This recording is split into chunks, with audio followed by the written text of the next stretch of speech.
Chapter 89. Silver-striped golden snake. Just as Jian Chen stabbed downwards with his light wind sword, a golden vine-like thing flew out of the water and attacked Jian Chen. When Jian Chen's sword and the golden vine-like thing collided into each other, Jian Chen's downward momentum was stopped.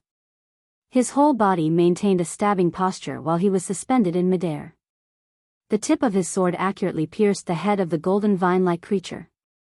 This scene lasted for a span of 2 breaths. Suddenly, from the forest next to the river, another golden vine suddenly burst out from the tall grass and flew at Jian Chen. Jian Chen's face didn't change from the sudden ambush. Bracing his arm as he prepared to borrow the power of the golden vine-like thing below him to gain momentum, he kicked off of his attacker and whirled through the air, landing firmly down by the riverside. The moment he hit the ground, he immediately sprinted to where his clothes were and put them on. After putting on his clothes, Jian Chen looked up to assess the golden vine-like thing only to find out that it was a golden snake. Its entire body was golden in color, but there were a few silver lines going from the top of its head to its tail. It was also long in length, just the exposed area alone was almost 6 meters long. The moment Jian Chen noticed the silver streak on its body, he was stunned. It seemed like he had remembered something, as his face suddenly changed dramatically. He couldn't help but exclaim loudly, "Silver-striped golden snake." The silver-striped golden snake was something that Jian Chen had read about before from the books in the Academy's library. It was a rare magical beast that was regarded as the Emperor of Serpents. In the entire Tianyuan continent, considering the tens of thousands of magical beasts, the population size of silver-striped golden snakes barely even reached 3 digits. The silver-striped golden snake wasn't precious because of its rarity, but because of its body. Whether it was for meat or blood, it was very valuable. The venom in its body was especially precious. It belonged to the type of goods in the Tianyuan continent where there was no market, even if people offered high prices for them. This was because if this highly toxic venom was specially refined, it could even kill a peak heaven saint master. Moreover, purging this venom was impossible. Unless one had the blood of the silver-striped golden snake, there was no other method. Even a radiant saint master wouldn't be able to do anything about it. Although the light saint force had mystical healing effects, and could detoxify many poisons, it simply couldn't remove the unique and highly toxic venom that a silver-striped golden snake possessed, as well as several other rather special types of venom. At most, a radiant saint master would only be able to temporarily suppress the poison. However, completely purging it was impossible. Also, the silver-striped golden snake was different compared to any other snake. Not only was it long, it was also relatively thin. It could be said that a few silver-striped golden snakes that reached the Class 5 magical beast rank would reach up to 100 meters long, but their widths would not even be 30 centimeters wide. A Class 6 silver-striped golden snake was able to control the size of its body, and could even shrink its body down to 1 or 2 meters long.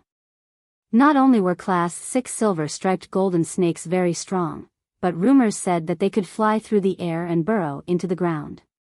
Its venom was unrivaled, and even a heaven saint master would be afraid of the consequences of being infected by one. In the ancient records, 100 years ago in the Holy Empire, a Class 6 silver-striped golden snake had laid waste to a king's city with the population of 10 million people in the time it took for a candle wick to burn out. Every single person was killed by the potent venom, even decayed corpses. All that was left in the city was the stench of fresh blood that rose endlessly into the air. After this horrifying event, the Holy Empire sent out over 10 heaven saint masters to go kill the silver-striped golden snake. But before half a day was over, 7 of the heaven saint masters were killed by the poison, with the remaining few having serious injuries or were poisoned heavily. However, not long afterwards, the remaining few experts that were poisoned died as well. This event had caused every single saint ruler in the Holy Empire to become shocked. In the end, a saint ruler finally fought the silver-striped golden snake in an earth-shattering battle that had only led in the withdrawal of the beast instead of killing it. But in the end, everyone knew how strong a silver-striped golden snake could become. Recalling the information he had read about this beast back in Kargath Library, Jian Chen looked at the golden-colored snake with a horrified look of disbelief. His heart couldn't help but begin to race rapidly. He didn't think that he would come across the rare silver-striped golden snake in such a desolate place like the mountain range of magical beasts. It was only the outskirts of the mountain range, where it should have been hard to even encounter one on the entire Tianyuan continent. Sweeping his eyes over the wrist-sized snake attentively, Jian Shen had to concede to the fact that he had come across a silver-striped golden snake. What terrible luck, how could I come across such a thing? Jian Shen quickly calmed himself, but inwardly, he was still cursing to himself. He knew how terrifying a silver-striped golden snake could be despite never seeing one in real life. Just reading about it was enough for Jian Shen to understand that with his current great saint strength, fighting against a silver-striped golden snake was extremely troublesome. Jian Shen heavily stared at the silver-striped golden snake only 10 meters away from him, his gaze filled with vigilance. He gripped his sword tightly as he thought about the fact that the silver-striped golden snake he encountered was no ordinary magical beast. A single mistake could possibly cause him to lose his life today. This was definitely the most dangerous encounter that Jian Shen had experienced since he had first entered the mountain range of magical beasts. It was to the point where he was unsure if he would be able to leave the place alive. If it was any other strong magical beast that Jian Shen couldn't defeat, he would still be able to run away. But the moment he recognized the silver-striped golden snake, he had already given up all such notions. He was fast. Even if he just relied on his saint strength, he could surpass the speed of a wind attribute practitioner. However, Jian Shen was sure that his speed was incomparable to the snake's. He wouldn't even be qualified to carry the shoes for the snake if it owned any. That was because the silver-striped golden snake was extremely fast while running in a straight line. Although it wasn't the fastest magical beast, when it came to the ones that crawled on the ground, the silver-striped golden snake was in the top 3. When compared to humanity, unless you had the wind attribute and were multiple ranks higher than the snake, then you wouldn't be fast enough to outrun it. When seeing a silver-striped golden snake, one cannot run away in a straight line, or else a dead end will be the only thing that'll greet them. I don't know how strong this snake is either. If it is a class 1 magical beast, then the danger will be significantly smaller, and I might be able to kill it. If it's a class 2 magical beast, then there will be a bigger threat to my life, but I should be able to run away from it with no problem. Jian Shen muttered. Right now, his only wish was for the snake to not be too strong, otherwise, he didn't think he would be able to leave this place alive. As Jian Shen was pondering to himself in that brief moment, the silver-striped golden snake suddenly opened its mouth and spat out a gray poisonous mist that quickly floated over to where Jian Shen stood. As it floated over, every single plant life in the mist immediately began to wilt, and even the larger trees were noticeably changing. In a flash, it looked as if its very life was being drained away quickly. The moment the gray gas drew closer, Jian Shen's head started to feel a little dizzy. At the same time, Jian Shen felt as if his strength was being sucked right out of him. Feeling the change that was happening in his body, Jian Shen's eyes widened in shock. He realized the silver-striped golden snake could directly contaminate the air with its poison. Now he finally knew how terrifying the poison was. It was no wonder that the poison could easily kill a heaven saint master. Without hesitating, he bit down onto his tongue with his teeth. The piercing pain from his tongue finally cleared away the dizziness he was feeling. After that, he jumped further back, and began to circulate his saint force around him so that the strength-draining sensation was weakened. Once again calming himself down, Jian Shen narrowed his eyes in concentration. Although he hadn't fought the silver-striped golden snake yet and only experienced its poison, Jian Shen could deduce that this snake was at the very least a class 2 magical beast. Seeing the poisonous fog float closer, Jian Shen didn't hesitate before immediately holding his breath. His legs glided across the floor as he ran further away from the poison. The moment Jian Shen began to move, so did the snake. Turning into a golden streak of light, it flew towards Jian Shen at a speed multiple times faster than him. Although the silver-striped golden snake was only the size of his wrist in width, it was still very fast. In the blink of an eye, it had already caught up to where Jian Shen was, with its mouth wide open, ready to bite his neck. Right as the silver-striped golden snake was about to bite into Jian Shen's neck, Jian Shen tilted his head in this crucial moment and retreated backwards. At the same time, his light wind sword flickered into view in his right hand. With a single swing, a silver light came trailing behind the blade, slashing at the snake. With a large amount of sword chi concentrated together, the sword trail left behind looked like the lunar moon, and left a dazzling effect. Jian Shen had used his entire strength in that one swing. The light wind sword met no obstructions as it smoothly stabbed towards the silver-striped golden snake. But there was no excitement on Jian Shen's face. In fact, his face had started to look quite unsightly, as his sword didn't pierce through the scaly skin of the snake.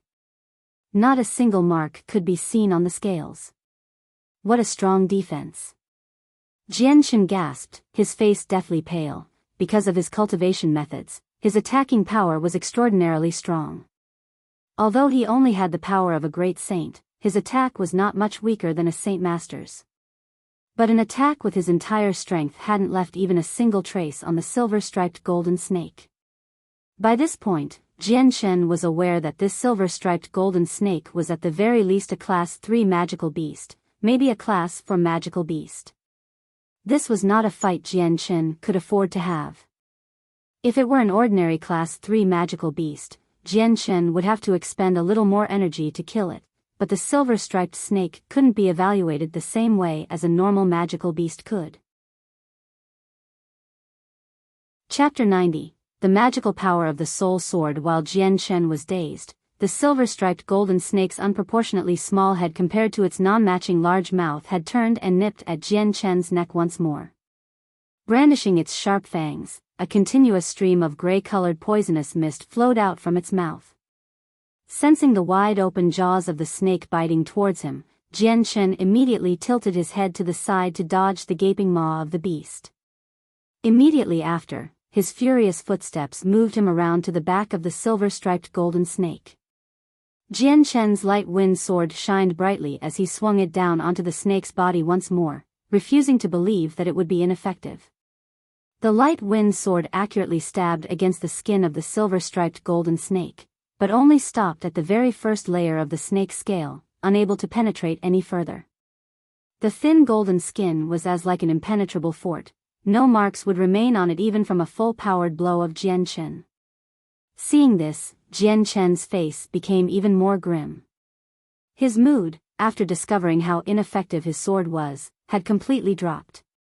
The silver-striped golden snake's powerful defenses had left Jian Shen with no options, as his strongest attacks against the powerful defense of the snake were like a child's scratches, wouldn't cause any harm. Jian Shen didn't hesitate at all. Immediately recalling his sword, he gathered strength in both legs to jump off the ground. Before the snake could react, his body was already high up in the air. After getting his bearings, he borrowed the power of the tree branches and flew towards the abyss of the mountain range of magical beasts. The silver-striped golden snake's strong defense wasn't something Jian Shen could handle. All Jian Shen could do was run away into the depths of the mountain range in hopes that another strong magical beast would somehow attract the silver-striped golden snake's attention. This was the only way Jian Shen would be able to escape. Although this method would be braving huge danger, there was no other choice. Jian Shen knew that there were many mercenaries within the mountain range of magical beasts that he might be able to draw support from to help stall the silver-striped golden snake. However, the mountain range was simply too vast, and the chances of meeting up with another mercenary was quite slim. Jian Shen flew into the air, using the tree branches on either side of him to catapult himself into the direction of the mountain range. Right behind him was the silver-striped golden snake that was in close pursuit, its tongue continuously flickering up and down. The upright part of its body was 6 to 7 meters long. The snake was fairly long, and its body dimensions weren't scaled completely yet. At that moment Jian Shen hadn't seen the features of the snake completely. However, he could estimate that judging from what he had seen from the silver-striped golden snake so far, it was at the very least 50 meters long. Jian Shen continued to run in an S-shaped trajectory while looking for obstacles in hopes that the silver-striped golden snake would be blocked. Roar! Suddenly, the roar of a tiger could be heard nearby. The sound of its arrival quickly headed towards Jian Shen's direction, and soon after, Jian Shen saw a 3-meter-long black tiger appear within his line of sight. The tiger's eyes glinted with an ominous feeling as it looked at Jianchen, but just as it was about to pounce at him, a golden vine-like body 50 meters long appeared before it. The moment it saw the golden snake, it was as if the black tiger had received an electrical shock. All of the fur on its body flew straight up as the ominous glint in its eye withered away to nothing in an instant. Fear replaced the ominous glint as it looked at the snake. Not daring to stay any longer, the black tiger quickly ran away with its tail between its legs. Although the silver-striped golden snake was a serpent, if put in a crowd of magical beasts, most magical beasts would not dare try to bother it. This type of situation had happened in the mountain range many times before. Jianchen had come across many different types of magical beasts, but this was the first time he saw one retreat so fast after seeing the silver-striped golden snake. This black tiger had practically pissed itself without a sound, as it gloomily began to run away. There wasn't a single magical beast here that would dare provoke the silver-striped golden snake behind him. An hour later, Jianchen was already close to the abyss of the mountain range of magical beasts. The forest was growing more and more lush, causing Jianchen to encounter more obstacles in his way. Right behind him, the silver-striped golden snake was chasing him relentlessly. It was as if the snake had determined that Jianchen was its prey. Despite coming across a vast amount of magical beasts, its gaze continued to remain locked onto Jianchen. Hiss! The snake's head disappeared with a blur as it nipped at Jianchen once more. Jianchen was constantly keeping track of the situation behind him, and so the moment he saw the snake move towards him, his legs pushed off of the sturdy tree branch he was on.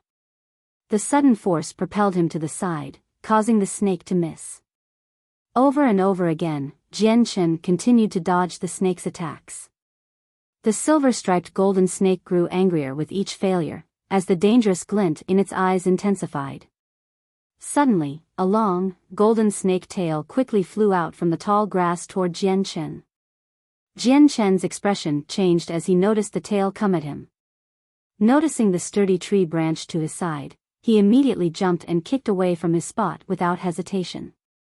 His entire body was then sent flying forward towards a large tree with dense, leafy branches. The tail of the snake immediately changed its angle and shot at Jianchen with breakneck speeds. It caught up to Jianchen in an instant, and began to wind around his waist tightly. As the tail wound around his waist, Jianchen's face turned pale with fright. The light wind sword began to glow brightly, immediately slashing down at the tail. But because the outer scales were extremely tough, Jianchen's sword left no marks at all. At that moment, a stinky stench wafted on over as the silver-striped golden snake's mouth, which was even larger than its body, could be seen. In a flash, it flew towards Jianchen's neck, and was about to clamp down on it. Without any time to prepare himself, Jianchen immediately thrust his light wind sword at the snake's mouth in alarm. But the snake was cunning, and it twisted its head to dodge the sword. Afterwards, the snake opened its jaws wide and sunk its sharp fangs deeply into Jianchen's left shoulder. Feeling the intense pain in his left shoulder, Jianchen's face drained of blood. The venom of the silver-striped golden snake was very strong, and once bitten, the only antidote was the lifeblood of the snake. There was no other method, even a radiant Saint Master wouldn't be able to cure it. But the scales of the silver-striped golden snake were far too strong for Jianchen's current strength to even leave a mark on, let alone bypass them to acquire blood.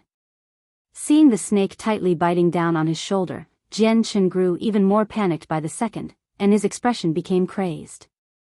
Influenced by this state of mind, Jianchen's soul became unprecedentedly active, as a hazy picture of the scenery around him came into view in his mind. Although this feeling was very faint, if Jianchen was not sensing it intentionally, he wouldn't be able to feel anything. However, as his emotions currently were very agitated, he did not notice this fact. Ah! Jianchen bellowed into the sky. Without even caring if he could break through the snake's defenses or not, he brought the light wind sword up into the air before swinging the sword back down, in hopes of beheading it. The moment the light wind sword came down, it was as if Jianchen's spirit connected with the sword in his hand. It was like the two had completely merged into one, without any distinction. The union was so smooth that it brought up an indescribable feeling within his heart, as if his sword was his spirit and his spirit was his sword. At the same time, the azure and violet glows within his dantian began to flicker, as a weak light ray started to spread throughout his body from these 2 points of light. While Jianshan himself was unaware of this, the rays had already started to spread from his head. Shing! The sword in Jianshan's hand emitted a loud sound as a formidable amount of sword qi completely enveloped the sword. This time, the sword qi looked as if a dense fog had covered the sword. The blade within was indistinct, making it hard to see. Ding!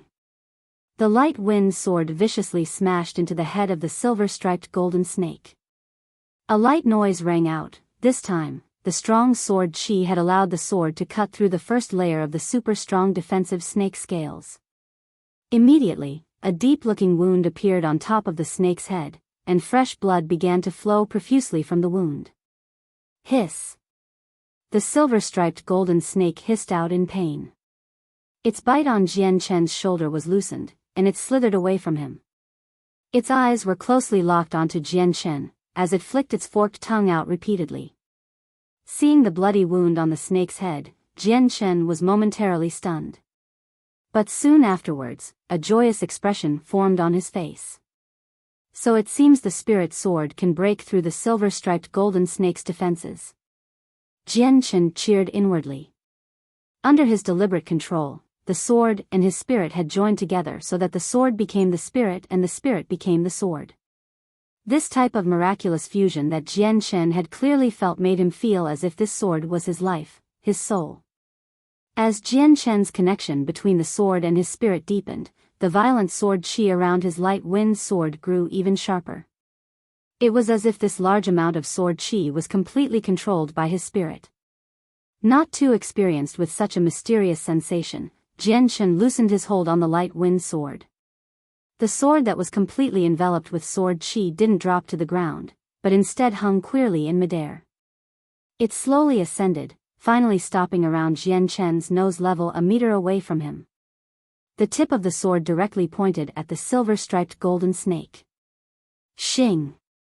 A clear, drawn-out sword cry was heard from within the light wind sword. Chapter 91, Slashing and Killing. Highlight above for the title. The silver-striped golden snake cautiously stared at the floating light wind sword with its forked tongue flickering in and out of its mouth. The incredibly strong and sharp sword qi gave off a dangerous air around it that the silver-striped golden snake could easily feel, which made it not dare to attack carelessly. Jianshan slowly closed his eyes as he continued to carefully experience the mysterious sensation born from his spirit controlling the sword. Following this, his intention changed, and the light wind sword became a silver streak of lightning and flew towards the snake without anyone moving it, at an unbelievably fast speed. Whoosh! As the sword traveled through the air towards the head of the silver-striped golden snake, it emitted an ear-piercing shriek. Before the silver-striped golden snake could even react, the light wind sword had already pierced deep into its brain. Immediately, a deep wound appeared on its head as fresh blood began to flow out from it, dyeing the head of the snake a bloody red. Even though Jianshan was still bound up by the snake's tail in midair, seeing the wound he inflicted on the snake made him very happy. Since he could break apart the first layer of the snake's defenses, this meant that Jianshan had a chance of beheading and killing the snake. Jianshan once again used his spirit-controlled sword technique to continuously attack the snake. Whoosh!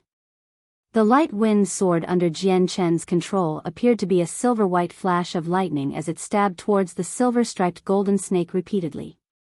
However, the direction he was attacking toward was now the body of the snake. Following the silver streak of light that flashed into the body of the silver-striped golden snake, another deep bloody wound appeared. Although the wound wasn't a light one, it clearly hadn't damaged the vital regions of the snake. The snake's heart was located 7 inches away from its head. Although this attack had broken the snake's skin right above its heart, its defense provided such a powerful resistance that the light wind sword couldn't harm the heart at all. Feeling the layer of skin where its heart was being attacked, the snake became more frantic. In a rush, the snake began to coil its body around itself so that it could protect the spot that was just attacked. At the same time, the tail that wound around Jian Chen's body had loosened and released him. No longer constrained by the snake, Jian Chen dropped down to the ground. Just after he landed, a strong wave of nausea surged through Jian Chen's head, but it was quickly suppressed by Jian Chen's spirit. Using his right hand as a support, Jian Chen crawled up from the ground with some difficulty. He glanced at his left arm, which he had completely lost all feeling. Sensing that his whole body had become really weak, Jian Chen's expression changed. With a sudden burst of power in his right arm, he ripped apart his own clothes, and saw that the entire section of his body starting from the end of his right arm all the way to the left half of his chest was pitch black. The color was also visibly spreading throughout his entire body. What a strong venom! Jian Chen's face sank. Only a span of a few breaths' time had passed since he had first been bitten by the snake, but within this short period, the poison had already spread to half of his body. Such a pace of progression caused Jian Chen to feel terrified. Moreover, the most frightening part was that his Saint Force was unable to suppress the spread of the venom. Remembering that the light Saint Force was able to help suppress the venom, Jian Chen didn't hesitate at all.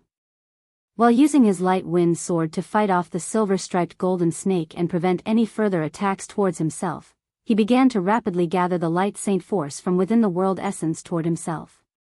Under Jian Chen's control, the light Saint Force began to gather where Jian Chen was with extreme speed.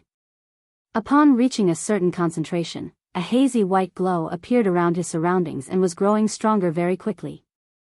In the span of a few breaths, that previously hazy layer of white glow had completely changed into a strong milky white radiance, enshrouding Jian Chen within it.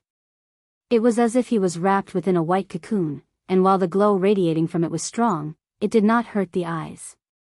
Within the cocoon, the light Saint Force began to enter Jian Chen's body as a steady stream. The quickly reacting poison had finally met with an obstruction, and it began to slow down tremendously. However, that was the only effect. Although the light Saint Force could bring about a miraculous healing effect and heal many of the world's strongest snake venoms easily, it was not so for the silver-striped golden snake's poison. The light Saint Force could only bring about a temporary repressive effect. On the other side of the cocoon, the light wind sword changed into a silver radiance that spiraled around the snake endlessly, leaving a silvery white circle in the air. Trapped within the spiral, the silver-striped golden snake stared vigilantly at the light while protecting the injured part of its body, without exposing it at all. Even the snake had realized by now that its life was being significantly threatened. Whoosh! The light wind sword swirled around the snake with an ear-piercing sound. In a split second, the sword stabbed at the snake's head. Under the control of Jian Chen's spirit, the light wind sword was simply too fast, multiple times faster than if Jian Chen were to personally swing it. Before the snake could even react, the sword had pierced its head once again. Hiss! Feeling a sharp pain, the silver-striped golden snake began to hiss in pain while its forked tongue flicked about. Finally, it opened its mouth wide, and a thick gray fog of snake venom began to float out. The fog quickly spread out to the rest of the environment. In a flash, the plant life began to wilt rapidly.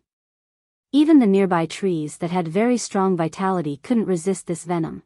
They withered as the previously lush leaves became orange, falling down to the ground slowly, as if it was autumn. As the poisonous fog permeated the air of the surrounding area and dissipated into the surroundings, the previously verdant and lush trees began to wither and wilt as they came into contact with the fog. When the poisonous fog had first appeared, Jian Chen had immediately held his breath, as the milky white cocoon rapidly dissipated.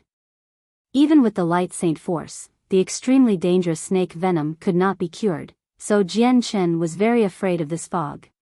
Borrowing the cover of its poisonous fog, the silver-striped golden snake began to move. It immediately slithered backwards to escape. The infamous snake that had spread fear with its name alone was feeling dread in its heart from the speed of the light wind sword, as the snake couldn't follow the blade's movements. In a life-threatening situation like this one, the silver-striped golden snake had given up on chasing Jian Chen. Seeing the snake trying to run away, Jian Chen became anxious. Without hesitation, he commanded the light wind sword to chase after it at the fastest speed possible. Since he was poisoned by the venom from earlier, he definitely needed the blood of the silver-striped golden snake to cure himself. Otherwise, even if he were to use the light saint force to suppress the spread of the venom, he would still die in the end. This was because the light saint force was only a temporary measure. Moreover, gathering the light saint force took a lot out of him, so Jianchen wouldn't be able to keep it up forever. The light wind sword streaked by the forests in a huge ray of light. In a flash, it had caught up to the silver-striped golden snake and stabbed into its body near where its heart was. Against the fast speed of the light wind sword, the snake had no time to react at all. The sword easily penetrated its underside and through its heart. When the sword stabbed into its heart, the silver-striped golden snake shook heavily a final time before it came to a grinding halt. With a loud desolate hiss that shook the heavens, it fell to the ground lifelessly. Phew! Jianchen let out a long breath of air. The heart that had previously leapt into his throat had finally calmed down, as Jianchen had finally protected his life successfully. A loud metallic sound was heard as the light wind sword flew out of the silver-striped golden snake's body before flying around in the sky. Then it flashed towards Jianchen, and returned back to his right hand. Seeing the sword in his hand, Jianchen suppressed the elation in his heart. He immediately ran over to the body of the silver-striped golden snake. He needed to absorb the blood in order to detoxify himself. He had to do it now since in the magical beast mountain range, every moment delayed added to the unknown danger that existed. Walking shakily toward the nearly 50 meters long carcass of the snake, Jianchen knelt down, grabbed onto the bleeding part of the snake's body to bring it to his mouth, and began to suck the blood without any hesitation. Gudong! Gudong! Without stopping, Jianchen continued to swallow the snake's blood in large gulps. He could clearly feel the special energy from within the snake's blood as it entered his stomach. Wherever this blood flowed to, the slowly creeping poison there instantly began to lessen, as the blood quickly counteracted and cured the poison. Feeling the changes within his body, Jianchen started to drink even more of the snake's blood at an even quicker rate, as if it was a delicious delicacy he couldn't get enough of. Chapter 92, Misfortune. Until Jianchen was completely full from the fresh blood of the silver-striped golden snake, unable to drink another drop of snake blood, he then finally stopped drinking. Ah! Jianchen tilted his head backwards and let loose a comfortable sound, then gasped for air. Inside his body, the massive amount of energy from the snake blood had accumulates in his stomach. Finally it began to assimilate into his veins at an extremely slow speed, absorbed by the body. At the same time, on the left part of his body including his shoulder where the venom was, the previously black skin color was rapidly fading, returning back to a normal skin color. Although the toxicity of the silver-striped golden snake's poison was incomparably strong, with only the snake's blood as the cure, this detoxifying process was also extremely fast. Not too long after, the poison inside Jianchen's body was completely detoxified. Aside from the 2 initial bite marks left on his shoulder, the skin color of his body was back to normal. Seeing how his body was healthy once more, Jianchen let out a sigh of relief.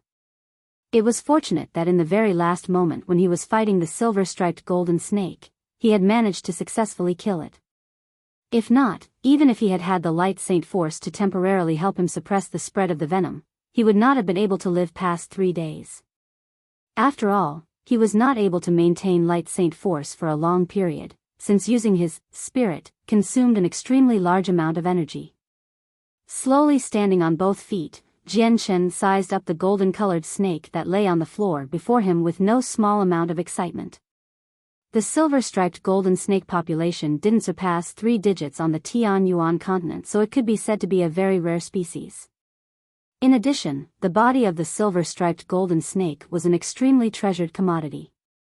This was no exaggeration. While the virulence of the poison was unmatched, its whole body was a treasure trove. It was said that the snake meat could not only help one improve their poison resistance, but also strengthen one's inner body. Although it would not be as monstrous as the defense of a silver-striped golden snake, it would still make one significantly stronger than before. And the gall of the silver-striped golden snake was said to be an extremely high-grade medicinal ingredient that could increase one's poison immunity if refined together with the blood of the silver-striped golden snake with a special method. It was even possible to create a body that was immune for thousands of different types of poison, unless the toxicity of the poison was stronger than that of a silver-striped golden snake, or another snake that was equally formidable. In all other cases, no poison under the heavens would pose a threat to the 10,000 immunity. The fangs of the silver-striped golden snake could also be synthesized into an extremely horrifying killing weapon. The fangs were constantly soaked from birth in the deadly venom day and night, to the point that the base quality of the fangs had slowly evolved. By this point, the venom had completely polluted the fangs, unable to be removed, and a single strike by those fangs would inject any enemy with the silver-striped golden snake's venom. If there was no silver-striped golden snake blood to act as an antidote, then the only outcome for one who was injected with the venom was death. This type of venom was capable of poisoning even Heaven's Saint Masters.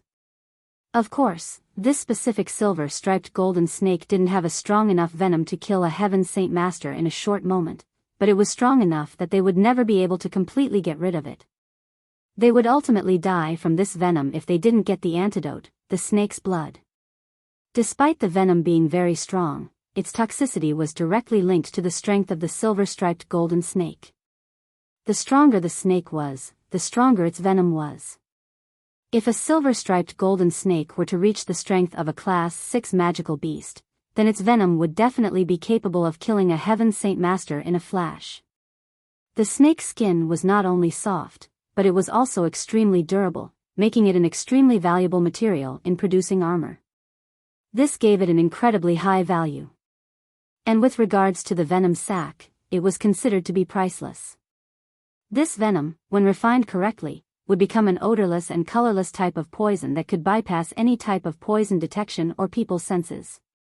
With this poison, even Heaven's Saint Masters would be hard-pressed to escape from death, since the only cure was the silver-striped golden snake's blood. The venom of the silver-striped golden snake appeared on the market several times, but every time it appeared, men with particularly special motives paid sky-high prices to purchase it. Silently remembering the information he had read about the various materials from the silver-striped golden snake in books, Jian couldn't help but feel excited. This was the biggest profit he had harvested since he entered the magical beast mountain range. Jian was especially tempted for the ability to be resistant to most poisons. Without any hesitation, Jian began to work on the silver-striped golden snake's body. When it came to this corpse, he was definitely not going to ignore it like he had with the other magical beasts. After expending a bit of energy, Jian finally dragged the rest of the snake's body out of the tall grass and piled it in one place. It wasn't until then that Jian had realized that this silver-striped golden snake was actually 70 meters long in length. The silver-striped golden snake's strength could be determined by how long it was. A Class 1 silver-striped golden snake was 20 meters at the very least. With every increase in class, it would grow 20 meters in length, all the way to a maximum of 100 meters long at Class 5. Any Class 6 silver-striped golden snake or higher would already be able to freely manipulate their body dimensions, so it was useless trying to rank one by its body length. Judging from the length of this snake, it looked as if it was on the verge of breaking through to the Class 4 rank. Jian retrieved the space ring on his neck given to him by his father when he had departed from the Changyang mansion. The space within the space ring was incomparably bigger compared to that of the space belt.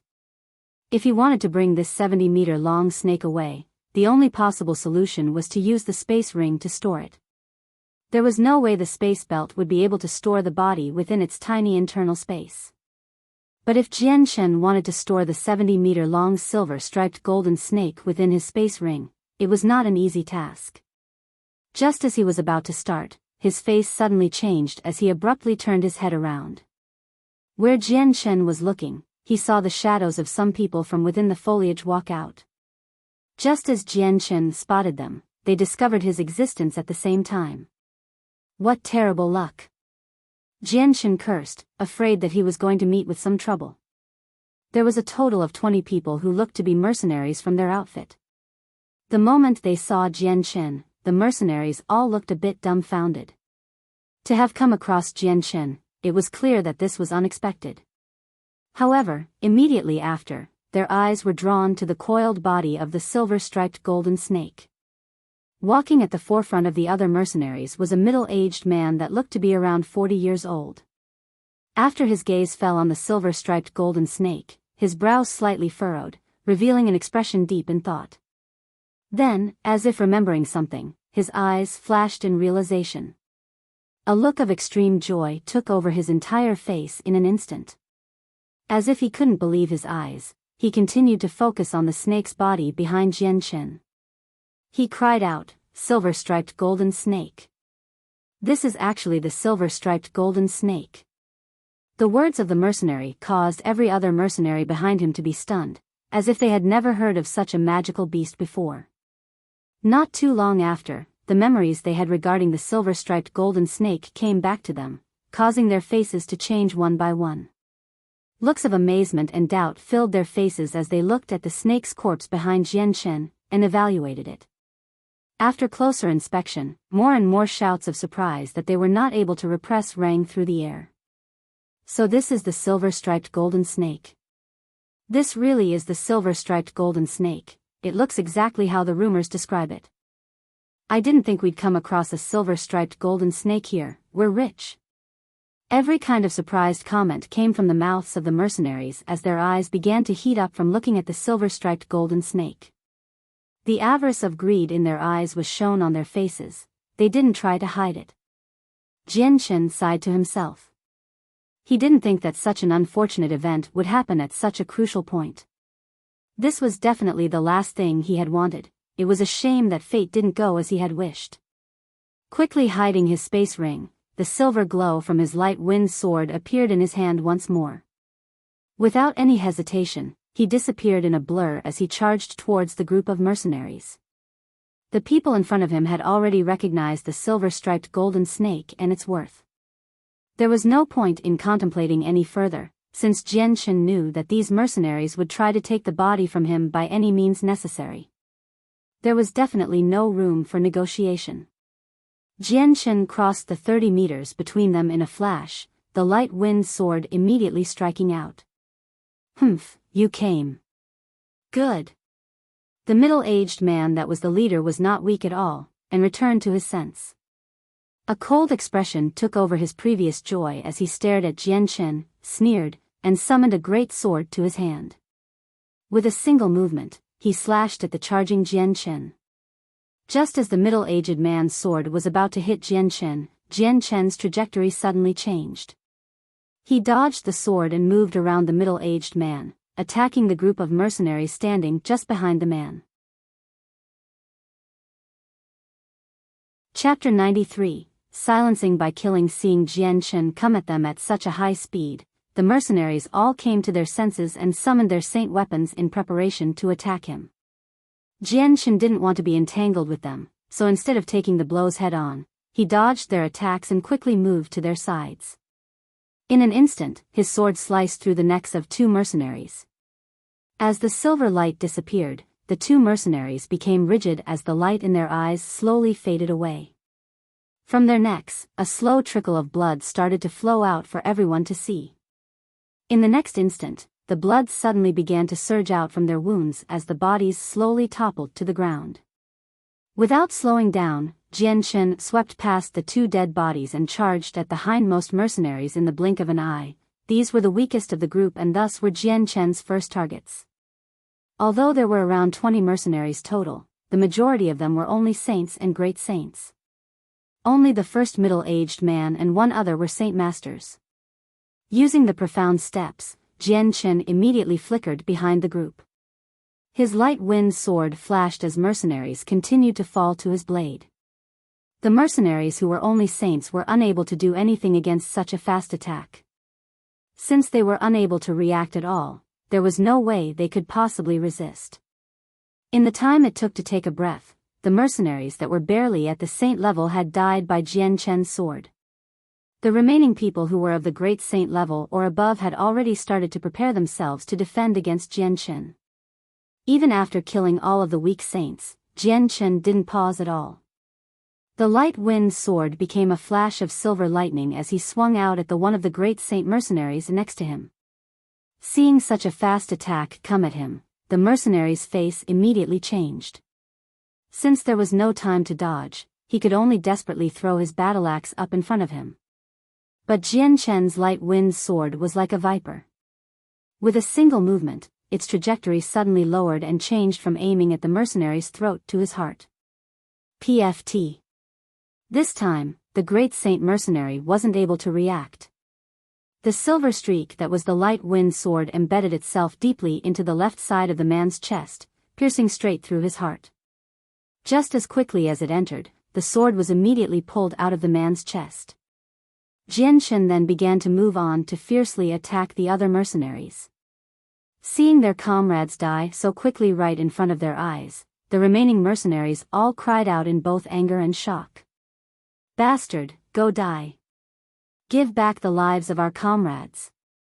The remaining great saint mercenaries all rallied together and raised their saint weapons to attack Jian Chen from various directions and seal off any possible escape routes Jian Chen had. Jian Chen let loose a subtle sneer before swinging his sword in a way that left a silver crescent trail behind. Like lightning, the sword pierced the other great saints. Ding! Ding! Ding! In that short moment, Jian Chen's sword had rapidly hit 3 of the mercenaries' saint weapons dead on. With each collision, a metallic sound rang out, but Jian Chen had swung so fast, it was hard to differentiate separate weapons, as the sound was just like a single loud collisions.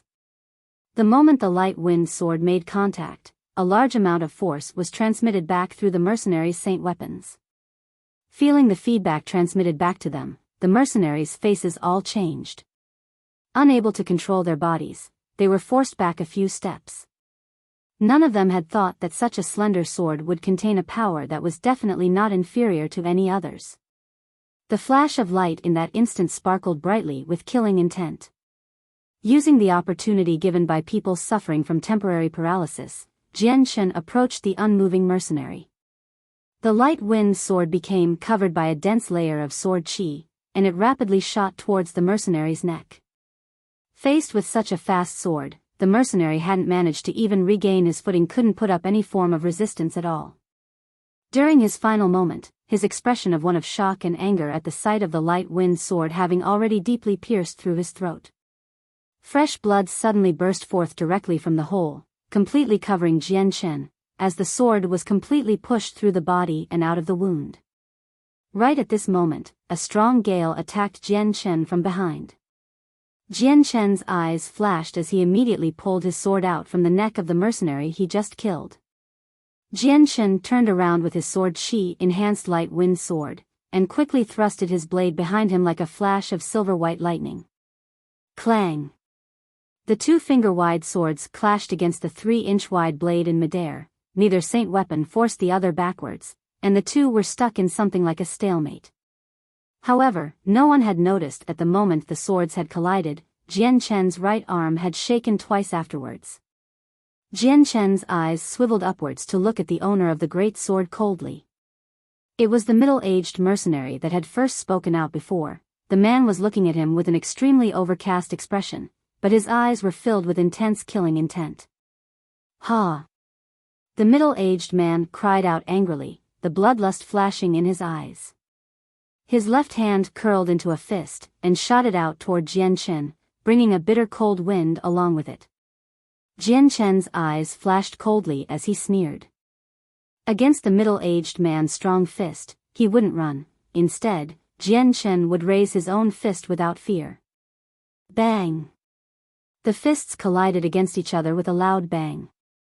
At the moment of contact, a powerful shock wave came out from between the 2 and affected everything in all directions. Under this almost invisible force of strength, the surrounding trees nearby the 2 combatants began to sway. Even some of the weeds nearby were immediately flattened to the ground. As for the 2 fighters, the force of their blows caused a powerful aftershock that forced the 2 to retreat a few steps. Finally, at a distance of 10 m, the warrior was swaying back and forth while waiting for the opponent. The middle-aged man looked at Jian Chen with an intense glare. "Youngster, you're quite fast, I'll take great pleasure in disposing of you."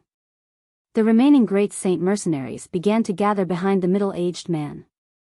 Each one of them snarled at Jian Chen with an angry look. Jian Chen stared coldly at the group of mercenaries without saying a word. Since the silver-striped golden snake was now discovered by them, Jian Chen had no other choice but to silence them. With the experiences from his previous world, Jian Chen wasn't some new inexperienced youth. He knew that if the news about the silver-striped golden snake were to leak out, then it would bring him an endless amount of trouble since the snake was a very precious source of profit. Many of the major wealthy clans would go to war in order to obtain the silver-striped golden snake. If he were to come across those clans, it would be even worse than his current troubles with the Huayun sect, so this was something that Jian Chen wanted to avoid at all costs. Thus, with this chance, Jian Chen definitely wanted to kill the mercenaries here to stop the rumors before they started. There were only 11 mercenaries left in the group aside from the middle-aged Saint Master. Another man that looked to be 30 years old had also possessed near Saint Master strength. Amongst this mercenary group, it was only that 30-year-old man and middle-aged man that could threaten Jian Chen. Seeing that Jian Chen wasn't talking, the middle-aged man spoke out loud, "My fellow brothers, attack with me.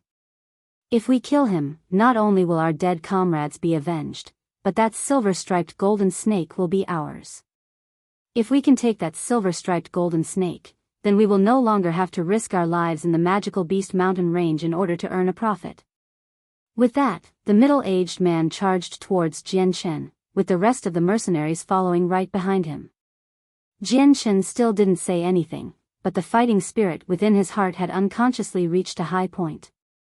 Raising the light wind sword, Jian Chen activated his profound steps and flew towards the group of mercenaries. Ha! Seeing the charging Jian Chen, the middle-aged man's eyes revealed the killing intent within them. He brought his great sword high up into the air to prepare for splitting Jian Chen's head in two later. Jian Chen sneered once more. He had no wish to meet with the middle-aged man.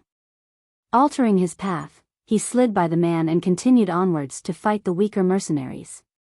But the middle-aged man had already taken a loss before from the very same tactics.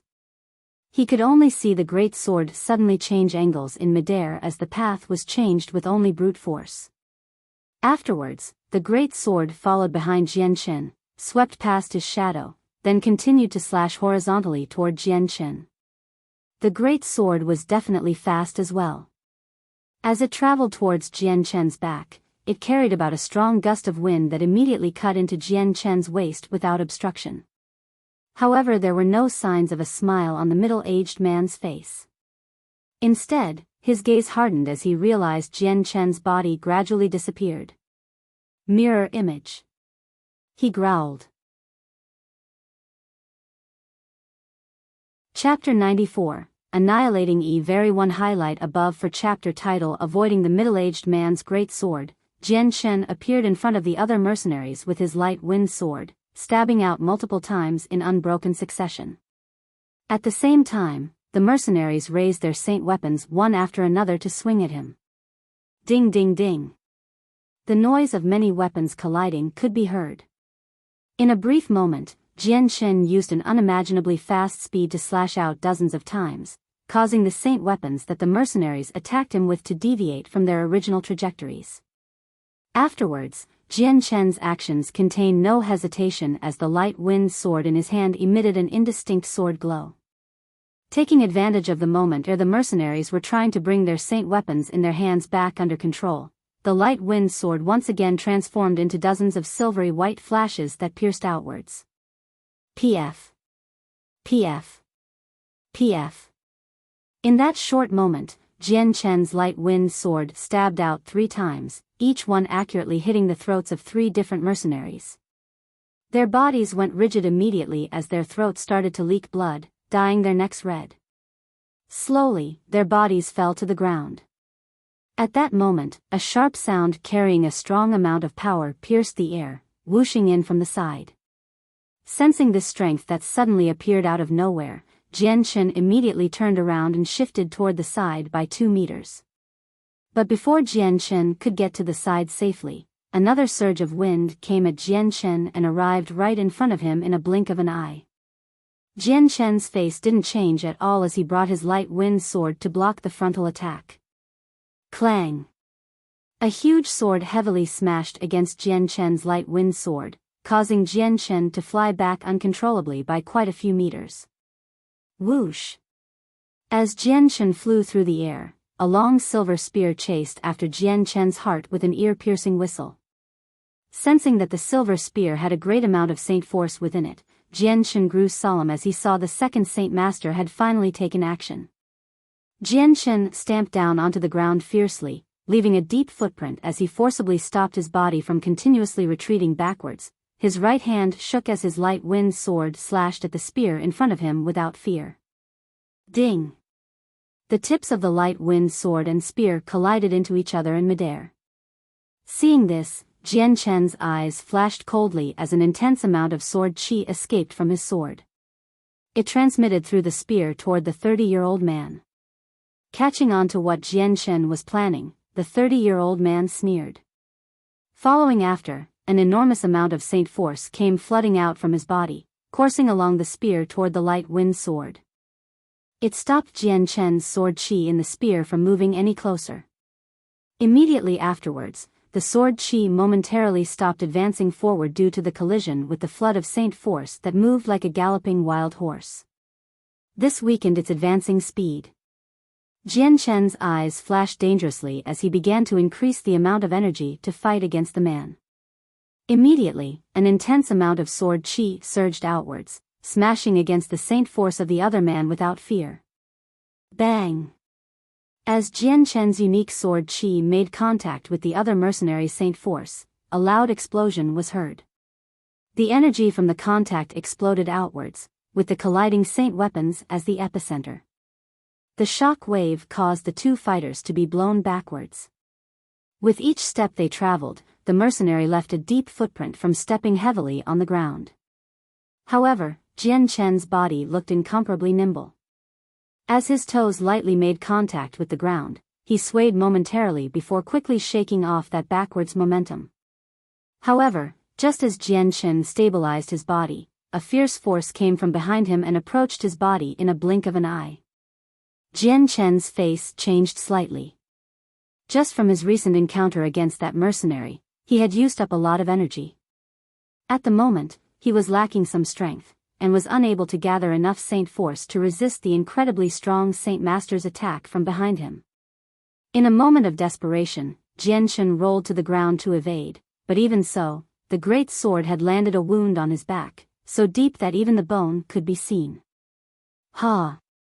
Seeing that he now had the upper hand, he raised his sword mercilessly once more to slash at Jian Shen. Feeling a burning sharp sensation in his back, Jian Shen bit his lip as his left hand hit the floor. His entire body immediately flew upwards. Then, his body slightly twisted to the side, barely dodging the second sword stroke from the man by a hair. However, his light wind sword flashed like a bolt of lightning as it pierced towards the older mercenary at an extremely fast speed. The older man was alarmed. Since he had just swung his saint weapon, it was far too late for him to pull it back and defend himself. Forced by the desperate situation, the man tilted his head narrowly to dodge the sword piercing towards his throat. However, despite managing to dodge the fatal blow, the sword had still left a small nick on his neck that dripped with blood. With a grim smile, Jian Shen twisted his wrist to allow his light wind sword to chase after the other man's neck once more, before the man could even react. Immediately after the silver light wind sword flashed across the man's neck, his face became rigid as blood began to pulsate out of his neck in small waves. Why you? The man's eyes opened wide as he looked at Jian Shen in disbelief. He strained to lift his hand, fingers slowly shaking as it pointed at Jian Shen. It seemed as if he wanted to say something, but the wound on his neck prevented him from doing so. In the end, the man wordlessly collapsed on the ground. Seeing the dead man, the remaining mercenaries could only be extremely shocked. They began to look at Jian Shen with expressions of extreme dread. Upon killing the middle-aged man, Jian Shen didn't leave any time for the other mercenaries to catch their breaths. With his light wind sword, he began to run towards the remaining people. Seeing Jianshan approach, the single remaining Saint Master mercenary moved forward to block him. With a thrust, his long spear immediately disappeared and reappeared in a blur towards Jianshan. The other great Saint mercenaries had been intimidated by the death of the middle-aged Saint Master, and were afraid of charging forward. The idea of retreating had already been planted within their hearts. If not for the other Saint Master level mercenary, then they would had already long since run away. Ding ding ding, a series of colliding sounds sung throughout the forest as Jianshan and the 30-year-old mercenary exchanged a dozen blows at a lightning-fast speed in a brief moment. Now that there were no outside factors, Jianshan's sword chi had swiftly helped him take the advantage and completely suppressed the other person. In the blink of an eye, the youth was forced onto the defensive. Because Jianshan's swordplay was far too fast, the 30-year-old mercenary didn't dare attack. Instead, he continued defending himself, reacting to Jianshan's movements. He was afraid that if he were to try to attack, then Jianshan would be able to swiftly use that moment to kill him before the man could even complete the attack.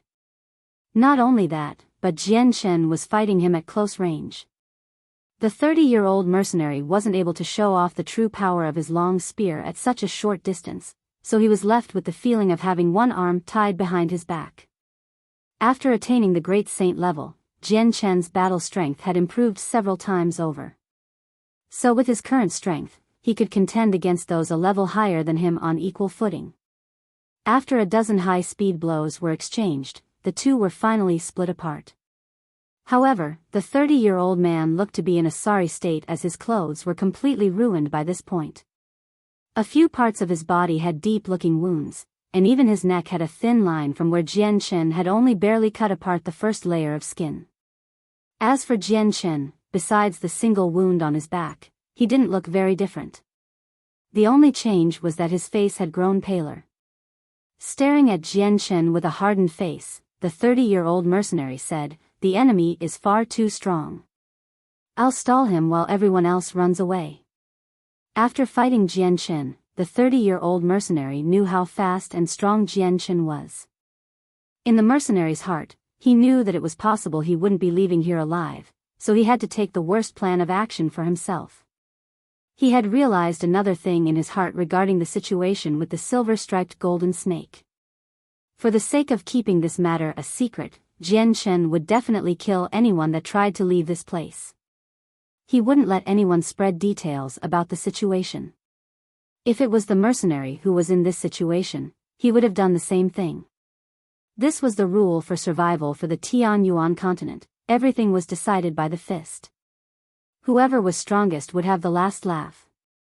Hearing these words, the remaining mercenaries all started a bit before immediately running away from the area in all directions. Seeing every mercenary scamper away, Jianshan's face darkened. He slashed his sword to try to kill the man quickly. Ah! The 30-year-old mercenary let loose a battle cry as he moved towards Jianshan without fear. Because of the speed Jianshan demonstrated, the man knew that it was unlikely that he would be leaving here alive. Rather than dying with everyone else, he had decided that it was better to use his life to garner some time for everyone else. Once the news of the silver-striped golden snake was leaked out, there would be no shortage of people to avenge him. Ding! The light wind sword collided with the long spear once again, causing sparks to fly out between the two. Then, under the 30-year-old mercenary's control, the sword was flipped on top of the spear and was immediately sent flying into the air as he performed a move on instinct. At this, the man looked on with shock. However, a joyous look soon appeared on his face as he immediately manipulated the spear to stab straight towards Jianshan's throat. Jianshan smiled in disdain as his palms suddenly filled with very strong saint force. Both palms disappeared into a blur, and his hands blurred as they shot out to grab onto the spear shaft tightly. At the same time, the light wind sword that had been knocked into the air suddenly stopped, as it began to pulse out a shroud of sword chi that enveloped the sword. With a large glow, the light wind sword traveled through the air quickly, like a flash of light, appearing as if it could cut open a space in the air. With an ear-piercing whistle, the sword bore through the man's throat, disappearing into the nearby forest area. Ah! Ah! Suddenly, the loud cries of a few people could be heard from within the forests. The soul sword was Jian Chen's last resort. Until it was the final moment, Jian Chen would not use it easily. Chapter 95, Pitiful Prophet. Using the soul sword, Jian Chen had caught the Saint Master off guard and killed him. The other mercenaries who had run off in all directions to escape had fallen one after another to Jian Chen's sword. The silver glow from the sword flashed as it shot towards Jian Chen. Holding his hand into the air, the sword immediately returned to its rightful place in his hands. As it smacked into his palms, a fierce amount of sword chi briefly shot out from the sword. A few moments after the light wind sword returned to Jian Chen, the intense atmosphere coming from the sword suddenly disappeared without a trace. Soon after, the light wind sword also slowly disappeared. Jian Chen let out a long breath of air. He had already fought 2 battles in a row. This wasn't an easy feat to do. After killing the silver-striped golden snake and then killing the 2 Saint Master mercenaries, Jian Chen's internal saint force was all but gone. If it wasn't for the fact that his Azulite sword law was a unique technique, his saint force would not have gained so many mystical effects. Without it, Jian Chen would have been unable to kill the silver-striped golden snake, let alone fight another battle after it. Jian Chen shifted his body. Just as he began to move, the wound on his back immediately seared with hot pain. The muscles on Jian Chen's face twitched a few times due to the strong feeling of pain. This really hurts. Jian Chen hissed under his breath. Wanting to move, his powerful soul gathered a large amount of the light saint force from the world essence towards him. Slowly, a large indistinct white ball of light that had appeared around him began to slowly turn milky white. Although the light was dazzling, it was extremely warm, and did not hurt the eyes at all. Bathing in the glow of the milky white light, Jian Chen's figure became so indistinct within the glow that it was hard to see him.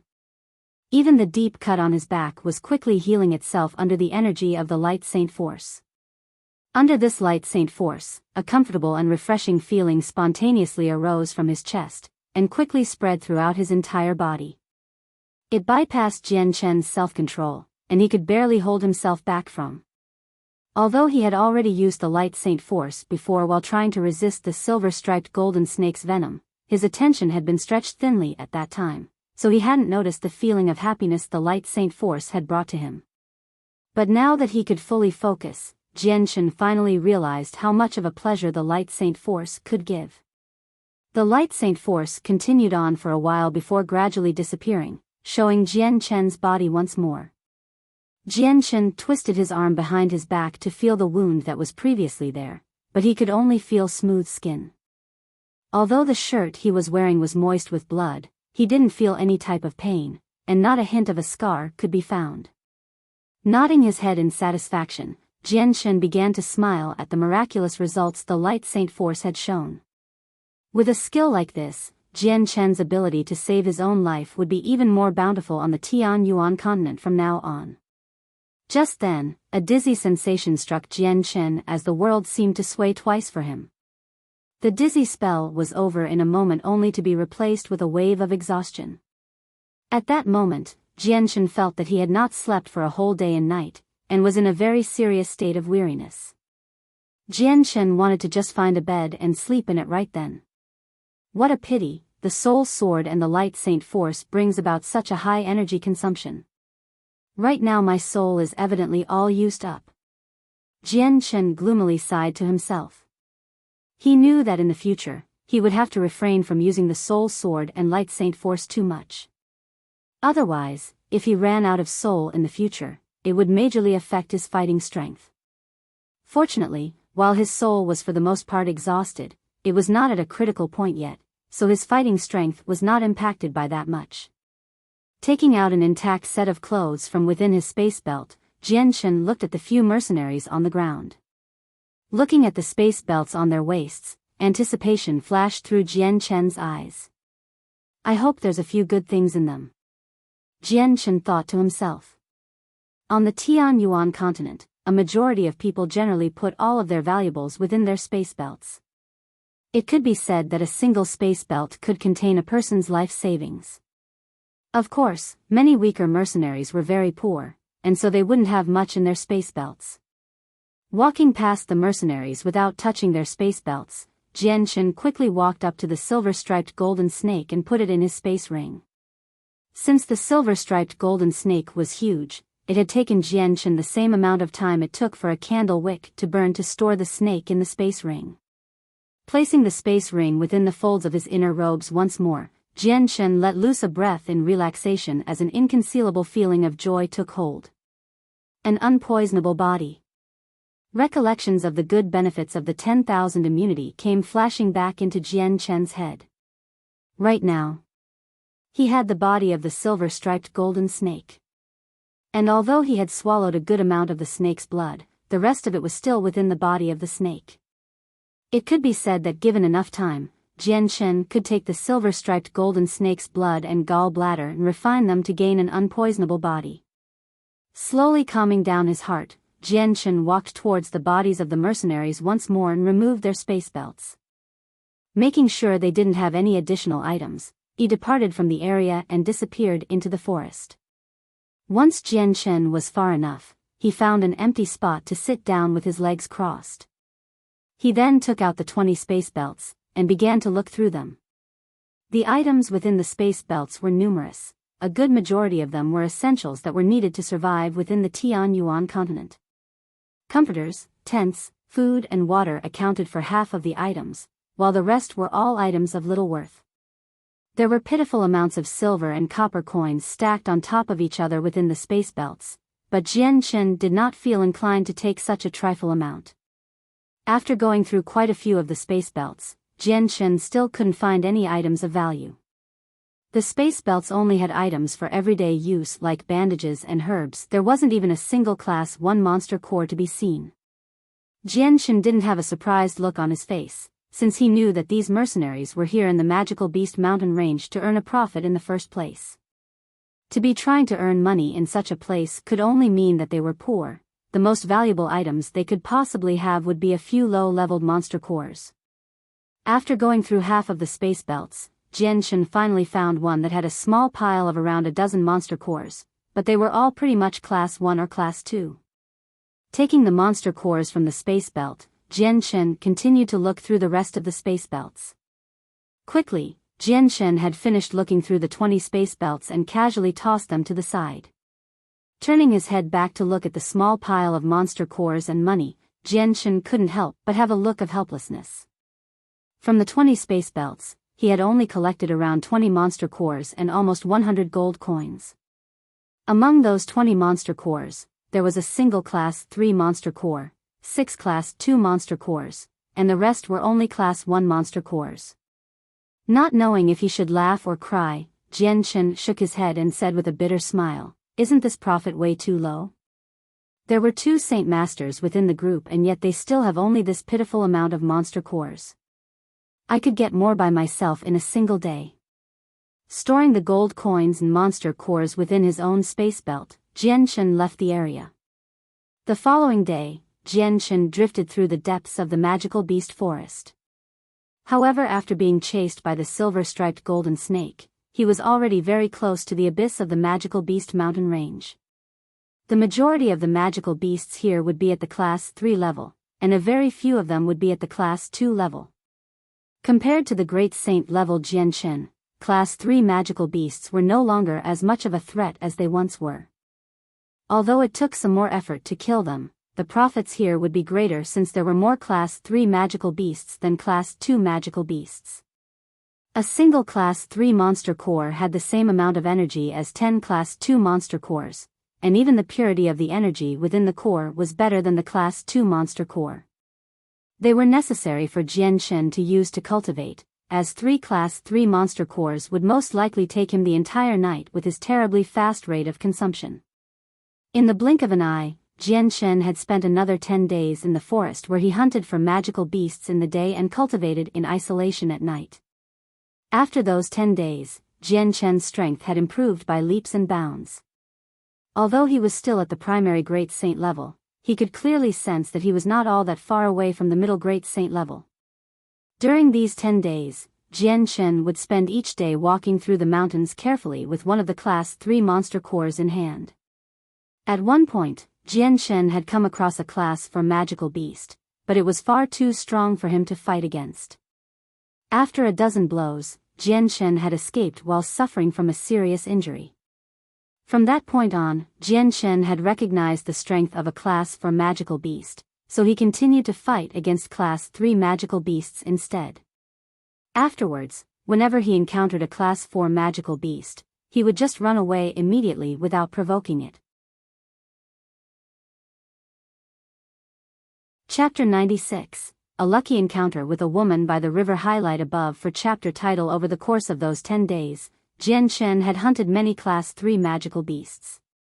Although there weren't as many beasts as when he had hunted in Kargath Forest, the profits he had received were still high. He had about 20 Class 3 monster cores, which was only a little bit more than how many Class 2 monster cores he had. Considering how fast he had initially cultivated the 3 Class 3 monster cores from before, he would probably finish cultivating the rest of the cores in around 7 days.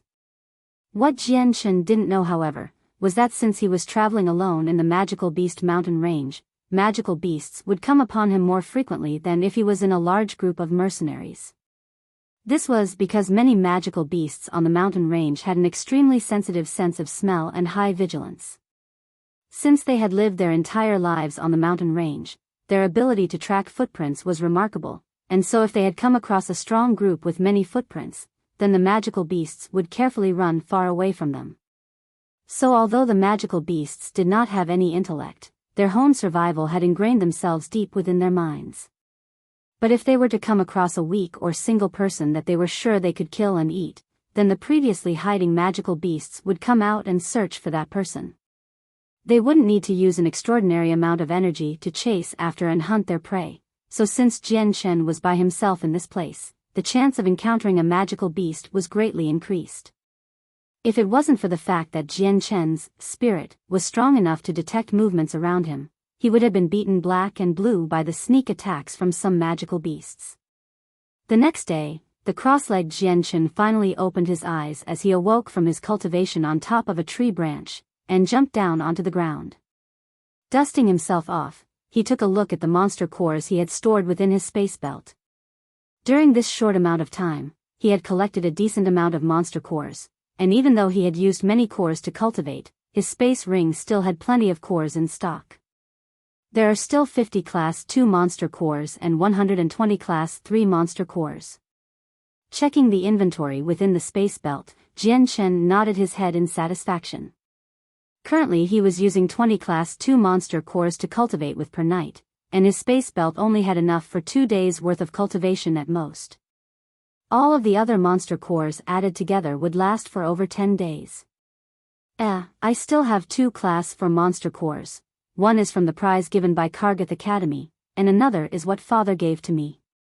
Since the Class 4 monster core has way more energy inside it than a Class 3 monster core has, I don't know how long a single Class 4 monster core will last me.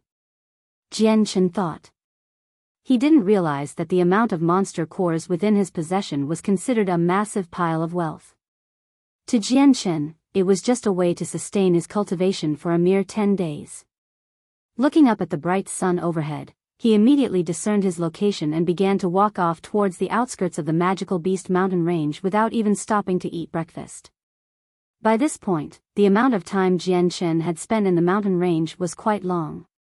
The monster cores in his space ring were more than enough for him to cultivate with for a few days, but the supplies he had on hand were about to run out. So for that reason, Jian Shen needed to return to Wake City to replenish his supplies. Not only that, but he also needed to handle the silver-striped golden snake within his space ring, otherwise if left alone long enough, who knew what type of situation would occur? For example, the body might rot away. Jian Shen wasn't too sure about such things, since he hadn't read about them in the books. So for the sake of achieving his goal, Jian Shen wanted to get the silver-striped golden snake matter over with as soon as possible. Throughout the mountain range was the scent of bloodshed, something magical beasts were especially sensitive to. It would be incredibly unwise if he were to keep the body of the silver-striped golden snake here, so Jianshan decided to take it back to Wake City and plan from there. The magical beast mountain range had plenty of dense tall grass and just as many swamps. It was hard to detect them just by looking, but as Jianshan traveled on the road, he kept an eye out everywhere. During the past days he had spent in the mountain range, he had already sunk into the swamps a few times before ultimately escaping from them. Under the guidance of the blazing sun, Jianshan managed to leave the magical beast mountain range without deviating from the path too much. After walking for 2 days, he finally exited the depths of the mountain range and entered the flat lands of the forest. Within those 2 days, Jianshan's space belt had gained even more Class 2 monster cores. Taking in a deep breath of the fresh air within the forest, Jianshan tilted his head to look at the clothes he had fashioned from animal hides with a grim smile. With his current appearance, he looked like a beggar. It was a shame that there wasn't much water within the mountain range, making it impossible for Jianshan to wash the stink off of himself. Jianshan hadn't forgotten about the river at the outskirts of the forest. Throwing off his animal hide clothes, he leapt into the depths of the water and began to cleanse himself of the grime he had collected. The amount of body odor and dirt he had amassed over the past days had already covered his body like armor, making him feel sick every time he moved. He wasn't comfortable at all with the sticky yet greasy feeling on his skin, but he had felt restraint while in the magical beast mountain range. Yet as soon as the river came into view, he had immediately thrown off that restraint and leapt into the water. Jianshan wrapped the space belt around his neck as he began to knead at his entire body.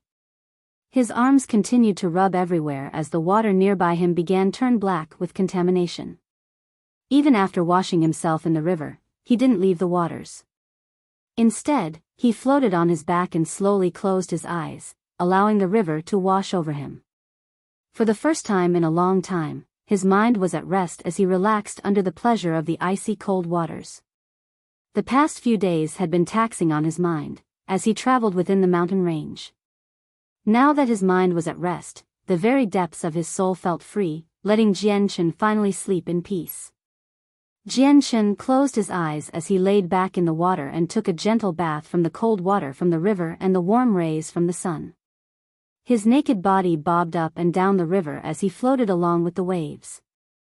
As the river flowed, he began to float towards the direction of Wake City, letting Jianshan have a free ride for a while. So while he was traveling for free, he could take in a bit of enjoyment from the ride. After a while, Jianshan completely lost track of time. He didn't know how long it had been since he was traveling down the river, but at that moment, Jianshan's head bumped into something soft. The moment he felt contact, Jianshan was brought back to awareness and focused on whatever he had hit. Whatever he had hit, it was moving. An animal. Jianshan thought in his drowsy state of mind. In an instant, he sobered up and reactivated his spirit to an active level. The surrounding environment became known to Jianshan as he instantly changed from sluggish state to his concentrated state. His previously closed eyes snapped wide open to reveal his bright eyes. Immediately, he flipped his body over from his laid-back position to be on his legs. The water rose to his waist, leaving only the top half of his body above the water. As he completed that action, the face of a person came into view. It was the face of a woman that could cause a city to fight over her and could even be considered to be a snowy white face of perfection. The 5 facial features on her face were perfectly matched up to the point that even a picky person wouldn't be able to find a fault within them. She was like a fairy that had descended onto the mortal world. The woman did not look all that old, roughly around years old. Within her sparkling white eyes were beautiful and dark pupils. She sluggishly stared back at Jianshan's eyes. Below, her considerably big were exposed to the air, and were only separated from Jianshan by a narrow margin. What terrible luck! To think that there was a woman taking a bath here. Jianshan thought immediately as his face began to darken. Thanks to his previous experiences, he knew just what was happening here.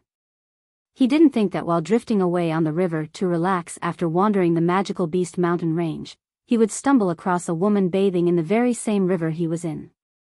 Ah!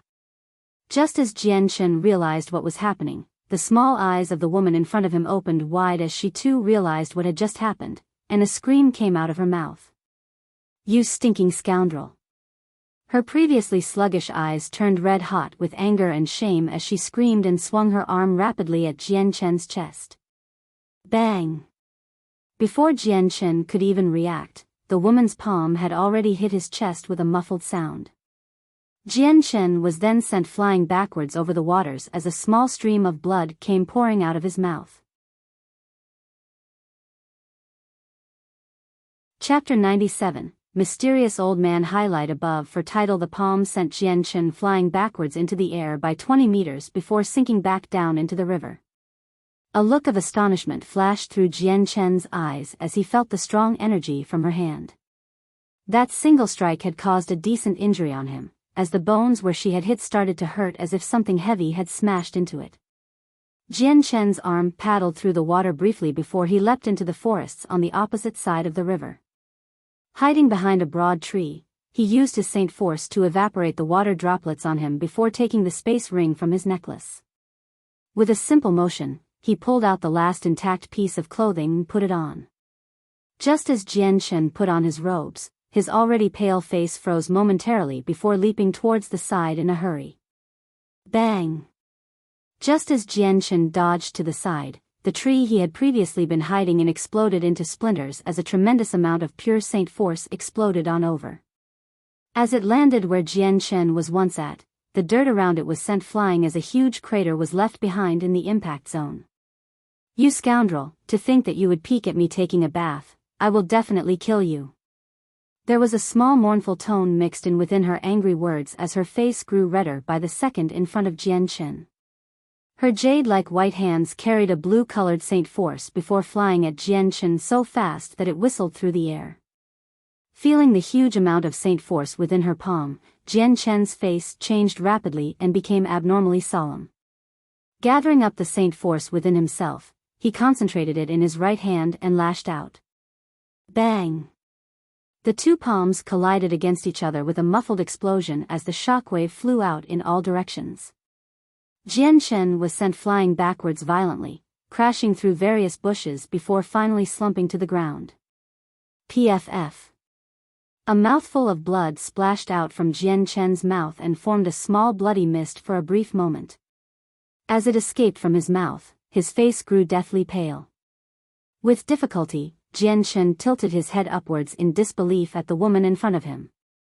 She wasn't too far away from Jian Chen's age and yet she had such an unbelievably strong amount of strength. He had estimated that she possessed great Saint Master strength at the very least. This was deduced by the fact that Jian Chen knew his own strength like the back of his hand, especially after fighting against Saint Masters while in the magical Beast Mountain range. With his current strength, even Saint Masters wouldn't be able to contend against him. So the woman right in front of him was an unbelievably strong opponent that he wasn't able to defeat with ease with his current strength. Great Saint Master! Jian Chen swallowed nervously. To think that the woman in front of him was actually that strong, Jian Chen couldn't believe it. In Kargath Academy, where every single gifted individual of Jessen Kingdom was gathered, there were still quite a number of young women of the same age as the woman in front of him that weren't even able to condense the Saint weapon to promote into the Saint level. The woman slowly walked towards Jian Chen with the beauty of an immortal that could almost be said to be unmatched within the world. Her beautiful eyes were filled with shame and indignation, her fury slowly tearing away her charm. Covered with a strong killing intent as she gave the death glare towards Jian Chen, it looked as if she had wanted nothing more but to make mincemeat out of him. The woman wore a pink leather robe that was rather messy. It was clear to see that she had thrown it on quickly without sparing enough time to smooth herself out. Her long hair was draped behind her shoulder and clung to her waist as water droplets slowly made contact with her robes. With her pink slippers that made no sound as she walked, the lady walked towards Jian Chen slowly with a blue-colored sword in hand. Seeing the sword with such a color, Jian Chen's face changed. With difficulty, Jian Chen slowly crawled up from the ground as his right hand began to tremble. The woman was surely very strong. In a single blow, Jian Chen's right arm had already suffered from such a critical blow. Controlling the light Saint Force within the air, Jian Chen had made sure that the healing effects of the light Saint Force couldn't be seen by his opponent first. When it came to the special attribute that was the light Saint Force, he did not want anyone to know about the milky white glow or healing abilities. "Hold on, miss. This was just a misunderstanding. I had no intentions on peeking on the miss taking a bath." Jianshen laughed. The power of the lady's strength had amazed him. "You scoundrel, just shut up for me." The woman's beautiful face turned ashen as she heard Jianshen. It was clear to see that she was not feeling better, and so with a single stride, her pink shoe lashed out at Jianshen's groin. Jianshen's body swayed to the side by this and dodged it by a narrow margin. Soon after that moment, she turned around and chopped at Jianshen with her blue-colored sword. The blue sword was traveling fast, and in a blink of an eye, it was already by Jianshen's figure. Seeing this, Jianshen began to turn around, but despite this, there was still a large sword wound that appeared on Jianshen's chest. Blood began to fly out like a fountain as it flowed from his body violently. In a flash, Jianshen's newest pair of clothing had been dyed red with blood. Unable to realize he was cut, a burning sensation began to swell up within Jianshen as he realized there was pain happening. Quickly, he began to gain some distance from her while letting the slender form of the light wind sword appear within his hand. Although Jianshen had chanced upon the sight of her naked body, this was not on purpose. He had already apologized 3 or 4 times, but the lady was still so angry and calling for his death. This brought about no small amount of anger from her. The young woman did not plan on letting Jianshen go at all and chased after him. Her blue sword carried a type of saint force that seemed to sound like waves as it slashed towards Jianshen. Jianshen let loose a groan as his eyes flashed with an icy cold glare. Despite the lady being stronger, he wasn't the type of person to sit around and wait to be captured. With the wave of his hand, the light wind sword sprung into action. In a streak of silver, the sword attacked at the throat of the would-be murderer. The sword was already going as fast as it possibly could, but the strength of his opponent wasn't so great that he would not dare try to block the attack. He would do whatever it takes to win, even if his opponent was a girl. Jianshen didn't hesitate at all. Just as the blue sword was about to make contact with Jianshen again, he twisted his body and caused the sword to narrowly scrape against his armpit. Jianshen on the other hand already had his sword pointed at her throat. At that moment, the lady let loose an expression full of panic as she gave a small shout. Immediately turning his neck, she had dodged Jianshen's stab at her throat, but despite all that, there was a thin line of blood that leaked out from the small wound the sword had made. Feeling a small pain in her neck, the lady had a small expression of panic as her beautiful eyes finally began to reveal the tiniest amount of fear. Seeing this, Jianshen began to smile inwardly. Although the woman was strong, she did not have enough combat experience, so in this fight, she was at a disadvantage. However, Jianshen didn't plan on letting the woman go either. Feeling the sharp burning pain inflicted onto him by her, Jianshen's light wind sword became indistinct as it chased after the woman. The woman's face grew even more panicked as the light wind sword began to pierce through her body. Suddenly, the woman's body suddenly disappeared from Jianshen's line of sight before reappearing 10 meters away for some strange reason, as if it was some sort of magic trick. Jianshen's heart trembled as he watched the girl reappear 10 meters away from him. But when he saw that the girl's face was paling, it looked like it had taken a great amount of energy to use such a fast movement technique. Could it be this is a special type of battle skill? Jianshen thought. You scoundrel, to think you would raise your hand against a woman, this one will not let you go. To be put in such a state by a weaker person, the girl was furious.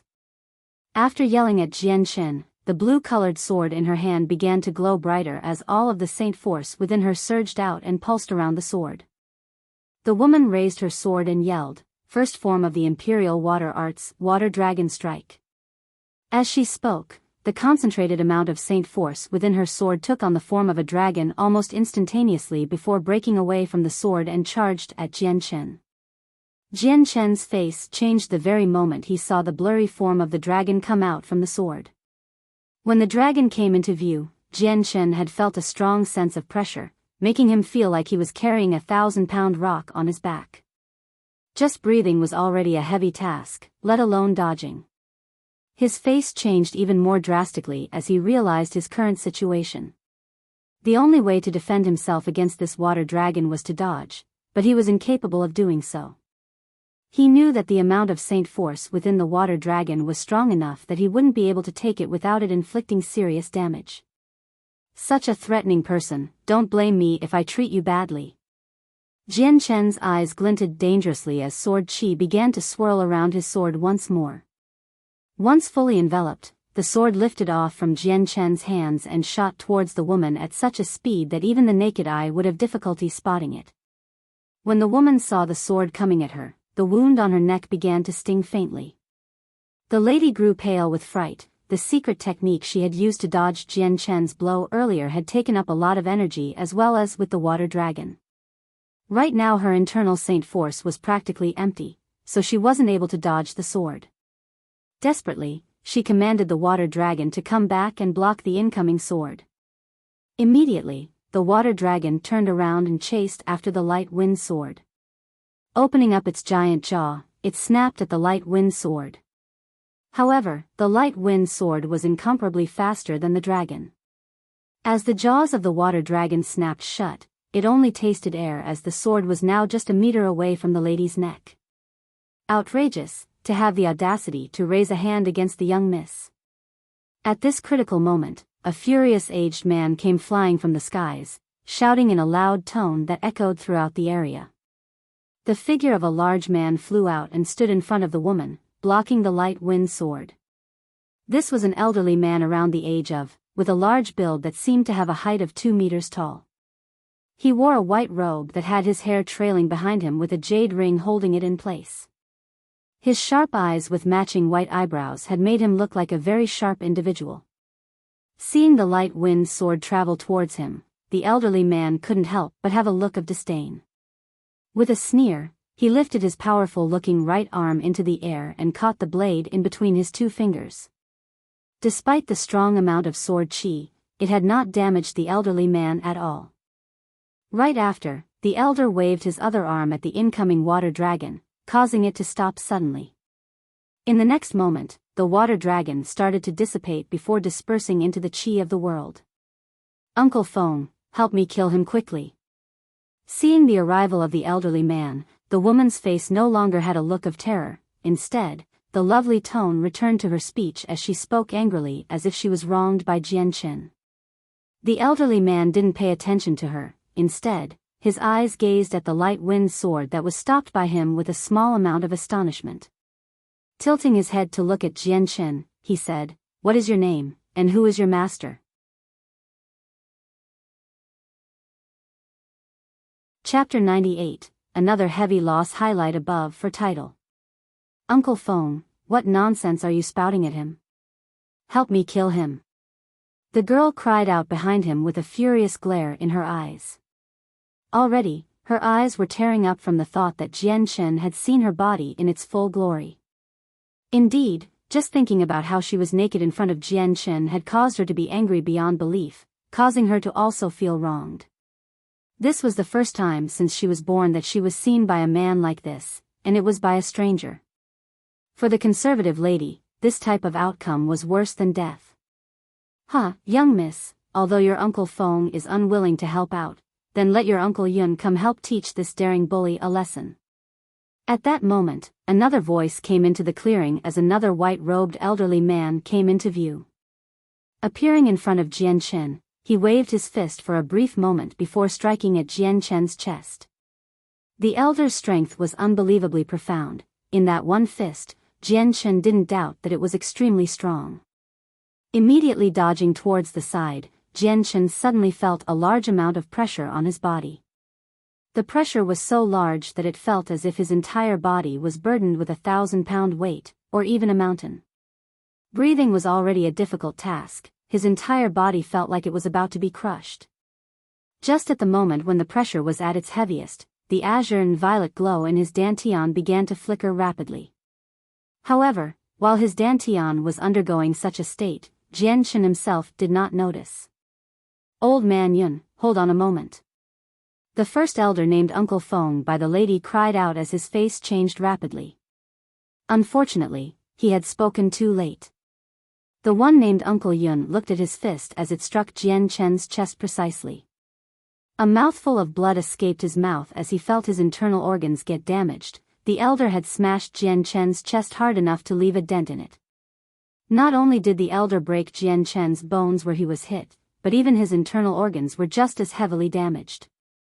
In the moment the elder had attacked Jian Chen, the weak azure and violet glow flickered as it made contact with the elder's palm before instantly disappearing. Jian Chen on the other hand was sent flying back. The elder's face changed as he gave a small start. Looking at Jian Chen fly into the air with an flabbergasted face, his eyes contained a glint of disbelief and astonishment. Jian Chen flew 30 meters into the air before crashing into the ground with a large bang. As he laid on the ground, he spat out a large mouthful of blood as he felt the pain from his ruptured organs.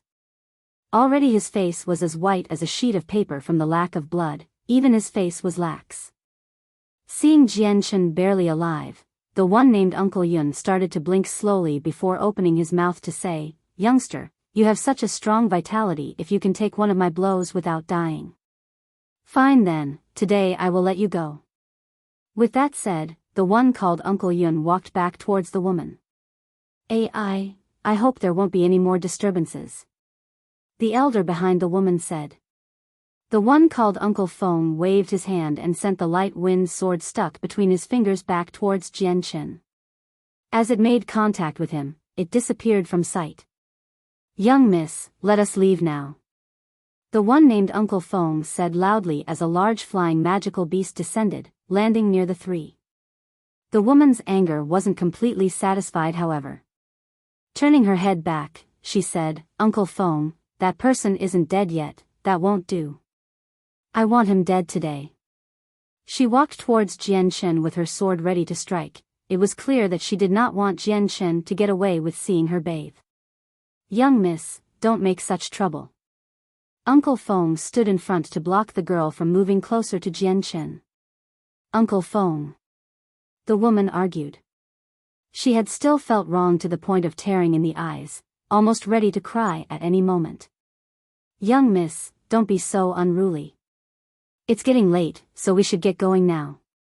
The elder behind her spoke flatly. With a wave of his hands, a large ball of Saint Force enveloped the lady and placed her on top of the flying magical beast. On top of the flying magical beast, the lady stamped her feet in anger at the elder who put her there. "Uncle Yun, why aren't you spoiling one air?" The two elders looked at each other in the eye with a look of helplessness. Stepping onto the flying magical beast, they immediately took off from the ground with a large gust of wind, sending them flying into the horizon. In midair, the lady stood on top of the back of the flying magical beast and glared down at the rapidly shrinking figure of Jian Chen. In her eyes was a look of anger that would never dissipate. "Uncle Feng, Uncle Yun, what is going on with you two? How could you let that scoundrel go?" She stamped her foot in angry grievance. The mist in her eyes had already become tears that threatened to fall off of her eyelashes. Hearing that, the one named Uncle Feng sighed. Judging by how wet and disorderly her hair was, he already knew what had happened to her. "Young miss, that man is quite complicated. Right now the clan is under a great deal of pressure. At this critical moment, it is best to avoid to make new enemies just in case they bring a new source of trouble to the clan," Uncle Feng said helplessly. "Uncle Feng, since when were you a coward afraid of death? That scoundrel's strength was weak, how could you think that he could be a threat to our clan?" The lady said angrily. "Young miss, that man really isn't simple, it's best not to offend anyone. Although his power is quite weak, but the person behind him is definitely strong," said the one who first struck out at Jian Chen, Uncle Yun, with a solemn but worried face. Then, he lifted his cloth-wrapped hand to show the two deep wounds on his right hand. Although the blood had stopped, the elder's right hand could still be seen as having two wounds that went from the hollow of his palm to the back of it as if a sword had cut through it. When the lady saw the injured hand of the elder, her cherry-red lips opened wide along with her eyes in disbelief. "Uncle Yun. You're injured," she cried out in astonishment. The one named Uncle Feng started before saying, "Old man Yun, how unexpected for you to be injured. Uncle Yun nodded his head slowly. This wound was given to me by that 20-year-old youth. How is this possible, Uncle Yun? You have to be joking. The scoundrel's strength wasn't strong at all. If he couldn't even beat me, how would he be able to harm you? She bounded forward in shock. Old man Yun, how did you get such a wound like this? Uncle Feng said with doubt. Uncle Yun could only look back at the other with a blank face. I don't know that either. When I attacked him earlier, I felt a pain in my palm and then I saw the wound. Whatever had hurt me, I don't know. Hearing this, Uncle Yun gave a gasp. This youngster really is complicated. From the moment I saw his saint weapon, I knew that it would stand out from the masses. His saint weapon wasn't like everyone else's. Whatever happened within him, it made his saint weapon even stronger. Even his strength isn't matching up with what is expected. The woman was left stunned by Uncle Yun's words. It's a good thing we didn't kill him, otherwise the one standing behind him would be a huge bother for our clan if they stepped forward. Right now we can only hope the one supporting him won't be too strong, or that this person had only inherited some techniques from his ancestors. By the riverside, Jian Shen laid down on the ground with blood dyeing his clothes red. The elder's fist had caused serious damage to Jian Shen, the bones in his chest were crushed, and his organs suffered extreme trauma. Right now, aside from being fully conscious, Jian Shen was powerless to move. It could be said that ever since Jian Shen was born, this was the most serious damage he had suffered.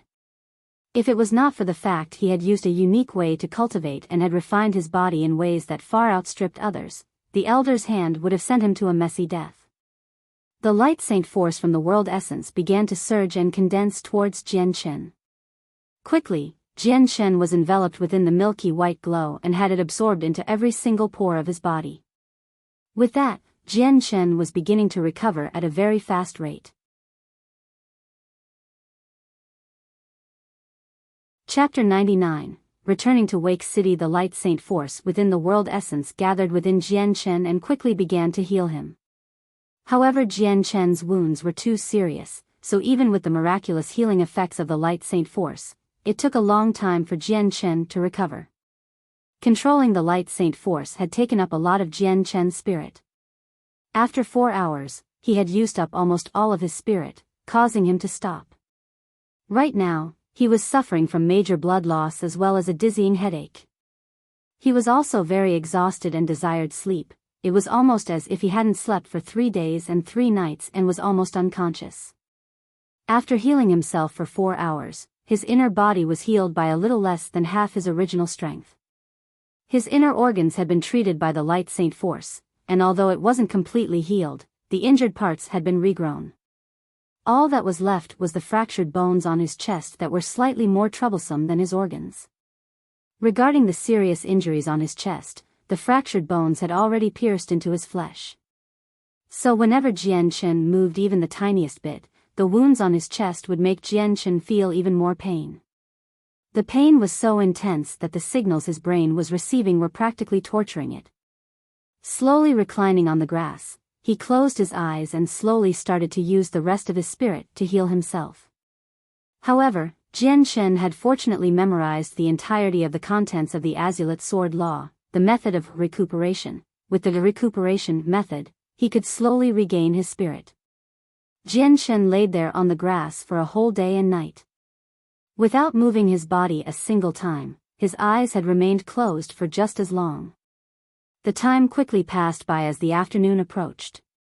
The blazing hot rays of the sun were slowly becoming moderately warm as it left the mountains. At that moment, the stone-like Jian Shen finally opened his eyes. After a full day and night of healing, the spirit he had used up was finally replenished.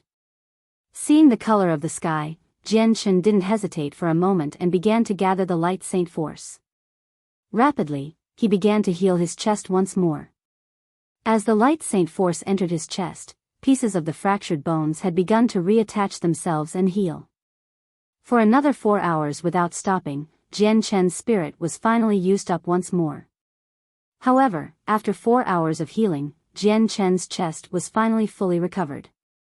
However, Jian Shen's spirit wasn't recovered yet and affected his mobility. So Jianshan sat back down on the grass cross-legged and began to use the recuperation method to recover the lost spirit.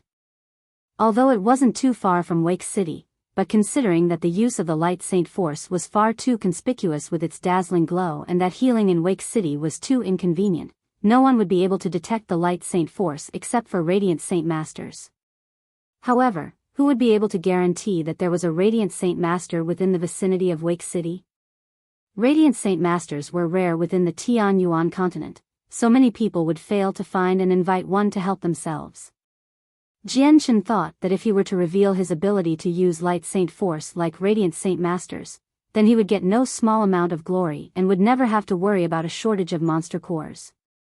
However, Jianshan didn't want to reveal that he could mimic the Radiant Saint Master's ability to use Light Saint Force because his intuition told him that if he were to keep it a secret for now, then it would definitely help him out in the future. After 3 full days of continuous healing, Jianshan's body was finally back to full health. Upon getting up, he immediately left for the official road back to Wake City. The official road was filled with caravans escorted by groups of armed yet blood-soaked mercenaries. Although Jianshan was a lone traveler, no one paid extra attention to him. Despite his bloody clothes from the wounds he gained, to every single mercenary within the Tianyuan continent, this was a very common sight to see. Practically every mercenary had seen these types of things every day. Walking on the roadway, Jianshan thought back to the event from 3 days ago, especially the beautiful girl and her naked body that had appeared right in front of him. This was a sight that had left a deep effect on Jianshan because even in his previous life, he had never had an experience like it before. 3 days ago was the first time he had ever seen the jade-like body of a woman to this extent, and this girl's body was almost as if it belonged to an immortal. However, when Jianshan had thought about the lady's gigantic strength, his heart still couldn't quite believe it. The girl looked to be 18 years old, 20 years old at the oldest. The age difference between her and Jianshan was almost non-existent, but to be a great saint master at this age, Jianshan could only blush with shame at her innate talent. Soon enough, Jianshan entered Wake City and waited for the city guards to come and inspect him. Since he had the image of an injured and bloody survivor, there was no monetary tax to enter the city. Although the guards were greedy for money, their greed was not without morals. Upon entering Wake City, Jianshan didn't take a stroll and immediately headed towards an inn. Once he got a room, Jianshan began to cultivate. Although it had been less than a month ago that he had broken through to become a great saint, his strength was still not strong enough to protect himself within the Tianyuan continent. Not only did the girl from 3 days ago make Jianshan experience defeat, but she had also made him realize how much strength he needed. After paying for the room, Jianshan stayed there within the room for 10 days.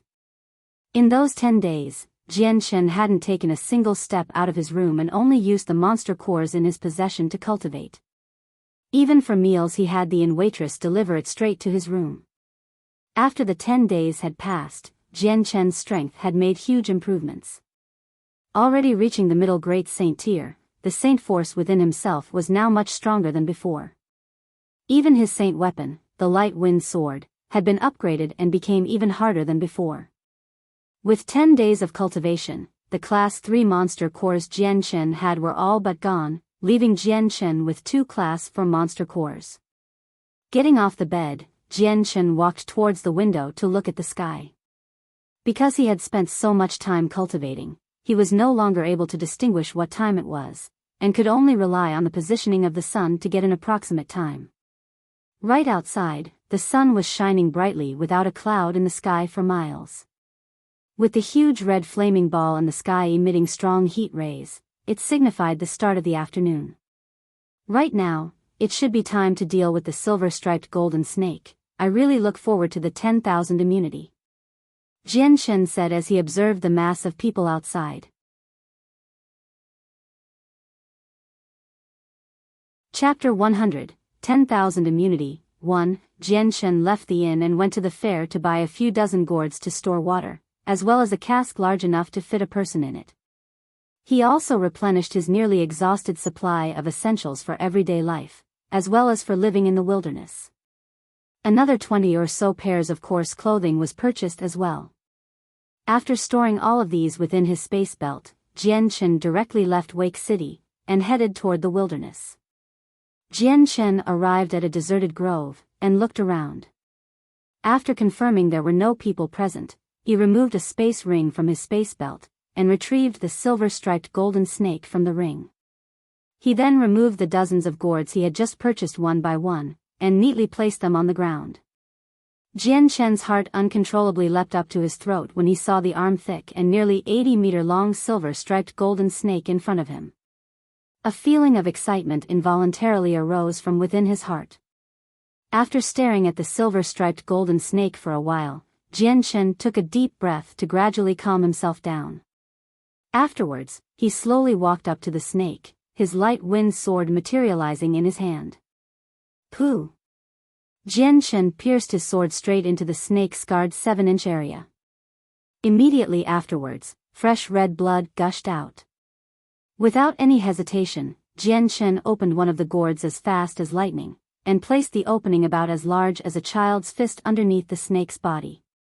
The gourd directly began to collect that constant flow of blood. Meanwhile, the strong, pungent smell of greasy blood filled the air, and gradually began to diffuse through the air.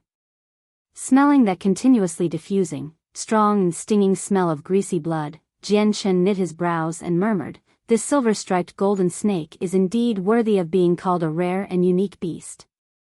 I hadn't imagined that the odor of the blood would already be so thick." Jianchen's tone seemed to be slightly concerned. He was worried that the snake's heavy odor would bring him some kind of trouble. While Jianchen was extremely anxious, somewhat impatient, and held much anticipation, all of the blood from the snake's body was finally collected after 2 hours. Half of the dozens of gourds that he had bought were already filled. According to Jianchen's calculations, the total amount of blood he had collected was around 100 kilograms in weight. After carefully sealing the blood-filled gourds, Jianchen placed them all into his space belt. Afterwards, he once again stored the snake's body into his space belt, and immediately left the area. This silver-striped golden snake's blood's odor had already been diffusing through the air for 2 hours. Although it had become quite faint, Jianchen still wasn't certain that it wouldn't bring about any mishaps, so the sooner he left, the better. Although Jianchen knew that perhaps he was worrying a bit too much, for the sake of minimizing danger, he was still willing to go through such inconveniences. Jianchen returned to Wake City. After resting there for 2 days, and hearing of no special news, he once again left. This time, he didn't return to his original location. Instead, he arrived at the exact opposite location of where he had been previously. After advancing nearly 20 miles down a path, he finally found a desolate and safe area. He then once again removed the silver-striped golden snake from his belt, and began dissecting the body.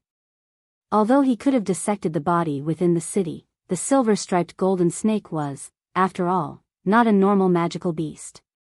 Once its body was dissected, that strong odor of its blood would once again permeate the area.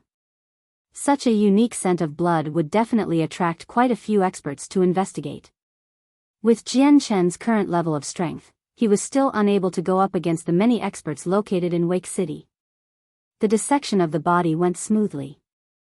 Although the defense of the silver-striped golden snake's outer layer of golden snake scales was extremely strong, Jianchen's current strength had been raised by quite a lot compared to his previous level. Thus, cutting apart the snake's scales only required a small amount of strength. Jianchen carefully removed a thumb-sized blood-red object from the snake's stomach. When he lifted it up to his eye level to examine it closer, he couldn't help but smile and murmur to himself, "So this is the silver-striped golden snake's precious snake gall." The color of the snake's gall was completely different from any other snake's. Normal snake galls had a bluish-green and black color, but this silver-striped golden snake's gall was completely crimson. It looked similar to a red gem. Jianchen took out a small jade bottle from his space belt, and carefully placed the thumb-sized snake gall into the bottle. This snake gall was extremely important. If he wanted to refine the 10,000 immunity pill, then he'd need quite a few snake galls. This body part's importance was much more precious than the silver-striped golden snake's blood. Soon after, the silver-striped golden snake's skin had been completely removed by Jianchen. At the same time, the snake's appearance drastically changed. It now looked like a long. The silver-striped golden snake's most precious parts were its blood and gall. Its other internal organs and its flesh were also worth considerable amounts, but they weren't very useful in Jian Chen's eyes. Afterwards, Jian Chen stored the snake's carcass back into the space ring, intending to proceed with the next steps later.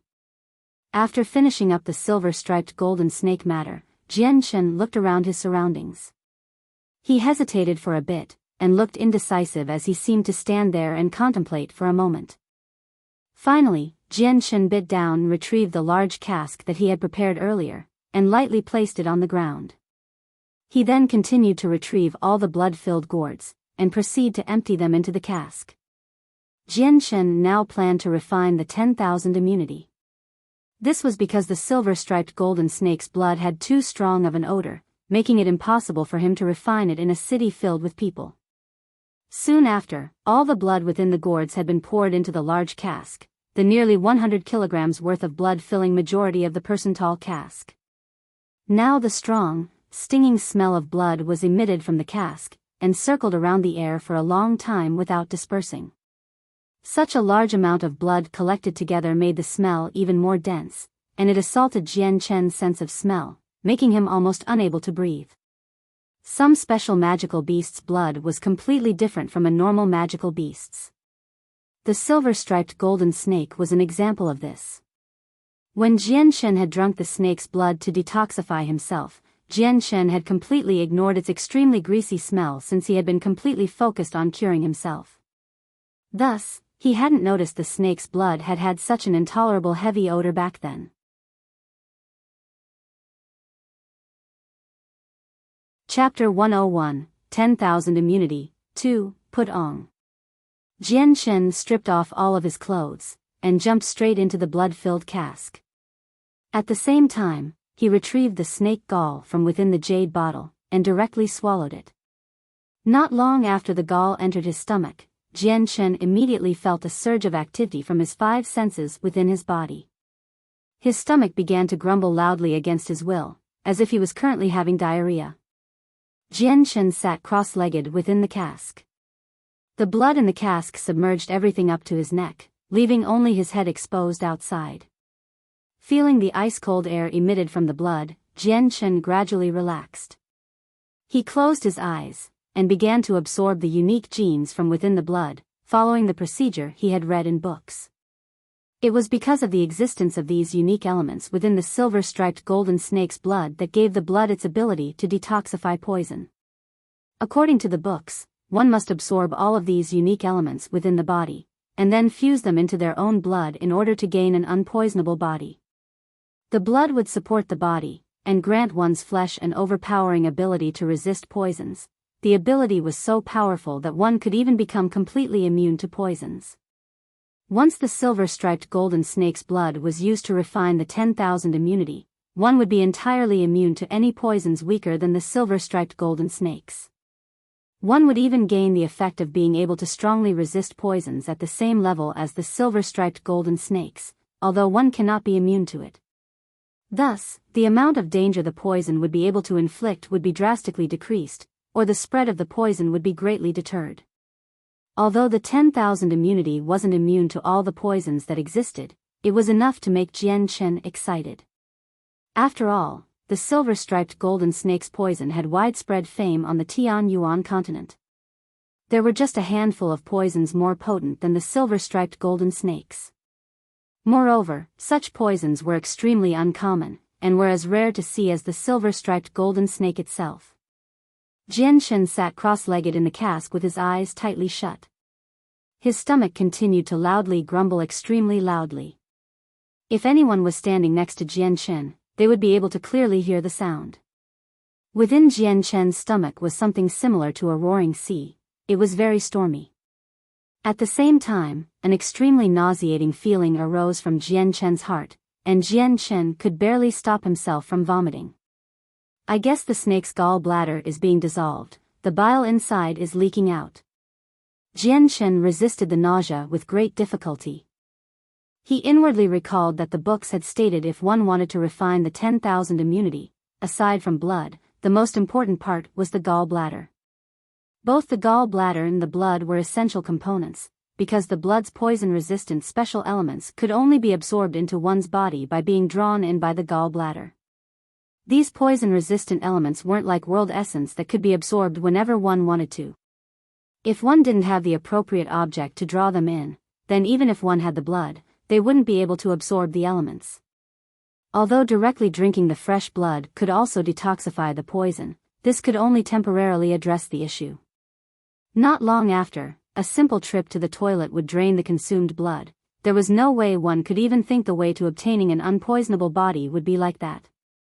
At that moment, a warm current suddenly appeared in Jian Chen's abdomen. The warmth continued to increase, and in that instant, Jian Chen felt like his abdomen was burning, as if a fire was blazing within it. Along with this abrupt uprising of changes within his abdomen, Jian Chen's pores all opened, as if linked together. At the same time, inside of the cask, traces of that bizarre and special energy began to materialize like small fish within the crimson blood. They all began to gradually swim toward Jian Chen and enter his body through his pores. Just as this energy was entering his body, Jian Chen's originally serene expression suddenly changed. The bizarre energy entering him instantly changed from being docile like a small sheep into a ferocious group of tigers. They wildly revolted within Jian Chen's body, making his entire body suffer from intense pain. This is bad. There are unexpectedly some magical beasts' unique berserk elements within this blood. Moreover, it's even stronger than those within a monster core. Sensing his body's changes, Jian Chen instantly understood what was happening. All magical beasts' energies contained berserk elements. This was something that everyone in Tianyuan continent has known for ages. However, these berserk elements were almost all hidden within monster cores, so Jian Chen hadn't expected that they would also exist in the silver-striped golden snake's blood. Moreover, these berserk elements were much more powerful than the ones that he had absorbed from monster cores during cultivation, perhaps even 100-fold stronger. Resisting the powerful pain arising from his body with much difficulty, an extremely baffled thought popped up in Jian Chen's mind. How come I hadn't felt these berserk elements at all when I first drank the silver-striped golden snake's blood? Jian Chen sat in the cask, his body beginning to shake as his entire body down to even his pores were in intense pain, and the muscles on Jian Chen's couldn't help but twitch. His originally flush face had gradually begun to turn pale.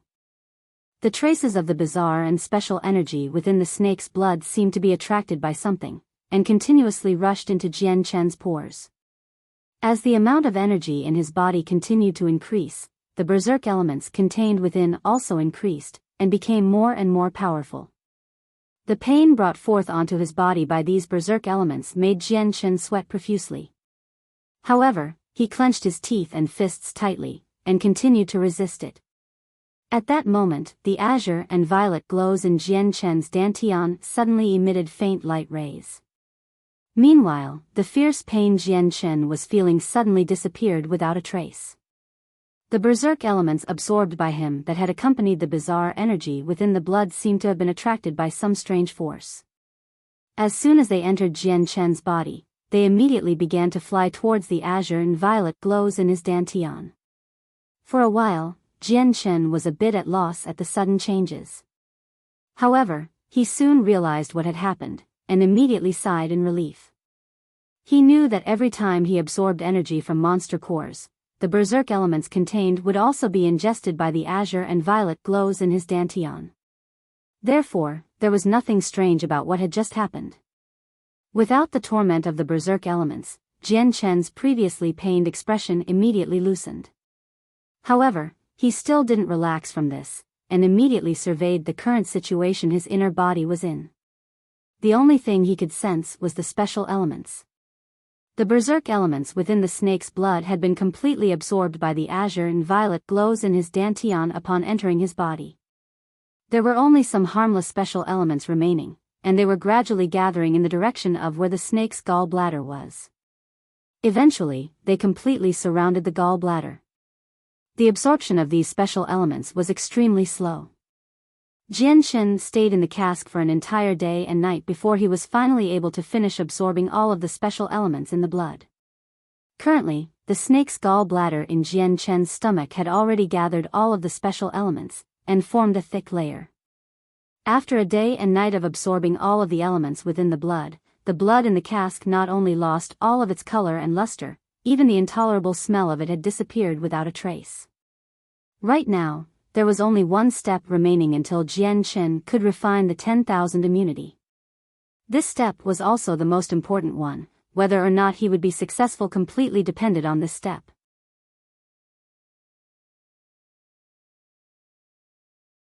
Chapter 102, 10,000 Immunity, 3. Right now, there was only one step remaining until Jian Chen could refine the 10,000 immunity. This step was also the most important one. Whether or not he would be successful completely depended on this step. By this point all of the most important parts of the silver-striped golden snake's blood had been cleanly gathered by Jian Chen and concentrated in the gallbladder to form a strange substance. The strange substance was the antivenom and the blood of the silver-striped golden snake combined together. In accordance to the contents of the books, Jian Chen needed to absorb the antivenom and blood substance into his own body. And once he had completely assimilated it into his body, only then would he successfully gain the 10,000 immunity. As long as the substance was absorbed into the body, then Jian Chen's blood would take on a detoxifying property. Not only that, but the body would undergo changes as the blood circulated around the body. After some time, the body would become resistant to poison and grow an immunity to weaker poisons without fear of harm. With a heavy expression, Jian Chen stood up. This was the final step as well as the most crucial one because the antivenom substance would only gather within his body if the gallbladder of the snake was present. If there was no gallbladder, then the substance would dissipate uselessly. Before he could digest the snake's gallbladder, he would need to assimilate the antivenom within his bloodstream. Jian Chen calmed himself down and began to control the substance around his body. However, as the substance left the gallbladder, a strange attraction started to happen and began to pull at the substance Jian Chen was trying to control. Jian Chen bit his lips as he increased the amount of focus he was putting in his control. Although Jian Chen's strength was still quite weak, his spirit was unquestionably strong. Under his increased control, the strange substance had finally left the gallbladder and assimilated into his bloodstream. However, just as he was assimilating the bloodstream, the strange substance completely separated from the blood, like two opposite poles of a magnet. The two seemed incompatible with each other, and there was no way they could possibly fuse. However, Jian Chen still wasn't discouraged. He once again focused his strength on controlling the strange substance to forcefully merge with the bloodstream. He then watched it from the side. If the strange substance showed the slightest indication of separating again, he would immediately pour all his focus onto it and force it back into the bloodstream. As the blood flowed throughout his veins, the substance which Jian Chen had forcefully absorbed into his blood was finally completely assimilated. Surprisingly, a part of the substance had a green tint to its color, but in the end that had also been absorbed into the blood and disappeared. As the energy from the substance was absorbed into his bloodstream, Jian Chen felt that his blood had somehow gotten weaker, as if something else had happened. After a portion of the energy from the substance was assimilated, Jian Chen didn't know how much time had passed, but the gallbladder he had digested had shrunk a bit. Jian Chen knew that the gallbladder wouldn't be able to survive in his body for long. So without a moment of hesitation, Jian Chen had forcefully broken a part of the substance away and began to try to assimilate it into his bloodstream one more time. Time after time, Jian Chen had tried again for an unknown amount of time. But in the end, the very last of the substance had successfully been assimilated into his bloodstream as the gallbladder was on the brink of disappearing. Feeling the noticeable change in his bloodstream, Jian Chen let out a sigh of relief. His heart grew excited as a bright smile took over his face. The 10,000 immunity, I never thought I would gain the unpoisonable body. Jian Chen said inwardly. From his past 20 years of experience, he knew that this new world he was in was even more dangerous, so the 10,000 immunity would bring him a great amount of benefits. At the very least, if he was to be captured by his enemies, he wouldn't have to worry about poisoned food. However, while Jian Chen had successfully refined the 10,000 immunity, it was still in its primary stage and not its perfect stage. While his blood had fused with the anti-venom from the blood of the silver-striped golden snake, this fusion was not yet complete and would need some time before it would reach perfection. Once his blood and the anti-venom had perfectly fused together, it would then circulate around his body endlessly and transform the bones, flesh and organs within his body. Every part of his body would gain the anti-venom capability. This would be the true extent of the 10,000 immunity. Slowly, Jianshen opened his eyes to the first rays of light. In the horizons, the fiery sun was just peeking out, meaning that it was only the start of the morning. Jianshen leapt out from the blood-filled cask and took out a towel from his space belt to clean off the blood on him before wearing a new set of clothes. After all that time Jianshen had spent in the cask, the blood within had already been reduced by a quarter. Even the previously bloody smell had dissipated and the color of the blood had started to darken a bit. Looking at the cask beside him, Jianshen kicked at the container firmly. The cask overturned and broke on the hard ground, spilling the blood onto the ground. While the blood of the silver-striped golden snake was incomparably precious, the most important part of the blood had already been absorbed by him. The remaining parts of the blood could only be said to be equal to water and did not have a single use for it anymore. After returning to Wake City once more, Jianshen entered a restaurant and ordered a few dishes to eat his fill. After a day and night of not eating, Jianshen's stomach was a bit hungry. Right now was the busiest time for the restaurant. The environment inside was already very lively. The people coming and going was like an endless stream and filled up the tables in a flash. Even the waitresses of the restaurant were constantly scampering around busily taking orders and delivering dishes. "Little brother, the seats here are all occupied already. Could I possibly sit here with you?"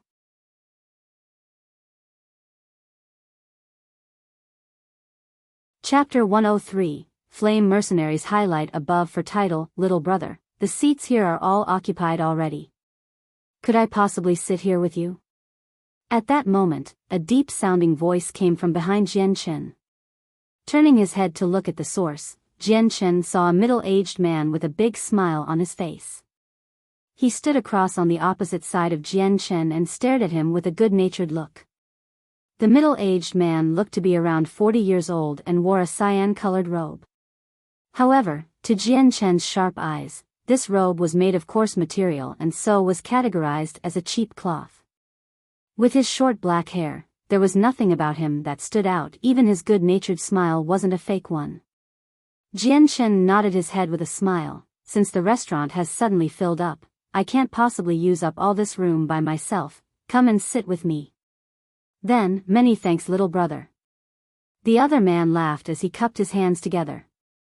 Then he pulled out the stool and sat down on it. "Miss, a cup of wine and a pound of your finest horse meat," the man called out. "Okay, please wait a moment, honored customer," the waitress called back. Jianshen stared at the middle-aged man in front of him for a while before finally tearing his eyes off of him and looking back at his own meal. The middle-aged man looked at Jianshen and chuckled. "And what should I call this younger brother?" "Jianshen," he responded with a mouthful of meat, so the words did not come out as audibly. "Jianshen, what a pleasant name." The middle-aged man sized up Jianshen with his eyes and then opened his mouth to ask, "Brother Jianshen, I'm assuming you are a mercenary as well?" He nodded his head. "Correct, but because my strength is quite low, I am only one of the lowest of D-ranked mercenaries." A mercenary's rank corresponded with their strength and their merits from missions done. The lowest of the D-ranked mercenaries were generally newbie saints. However, there were a few cultivators that did not yet condense their saint weapons amongst the D-ranked mercenaries.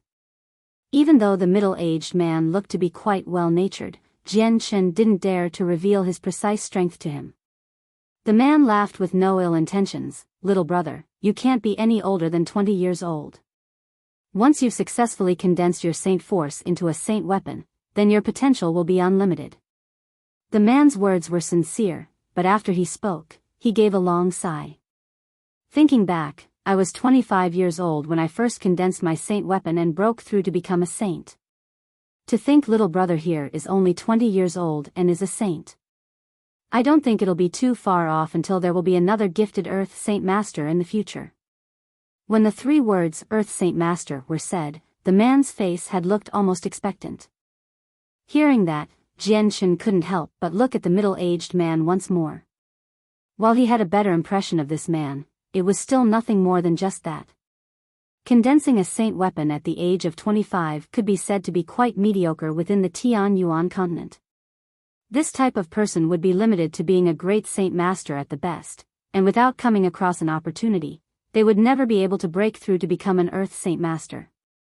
After all, in the space between a great Saint Master and an Earth Saint Master was an unbelievably difficult threshold. This threshold is so difficult that condensing a saint weapon was easier by 100,000 times. This is because from the breakthrough to an Earth Saint Master from a great Saint Master, if one was not careful, they would fall on a land without redemption. In a less severe case, they would suffer a serious injury and lose their entire cultivation, thus becoming a cripple. In the worst-case scenario, they would forfeit their lives to the Yellow Springs. TL note, https://en. Wikipedia. org/wiki/du The Chinese version of hell, equivalent to Yomi of Japanese mythology. The threshold separating the Earth Saint Master from the Great Saint Master was one dividing life from death. There were many people with mediocre talent that reached the Great Saint Master but were unable to break through to become an Earth Saint Master. Many more had even died trying to make the breakthrough. The success rate of breaking through to become an Earth Saint Master was only 1%.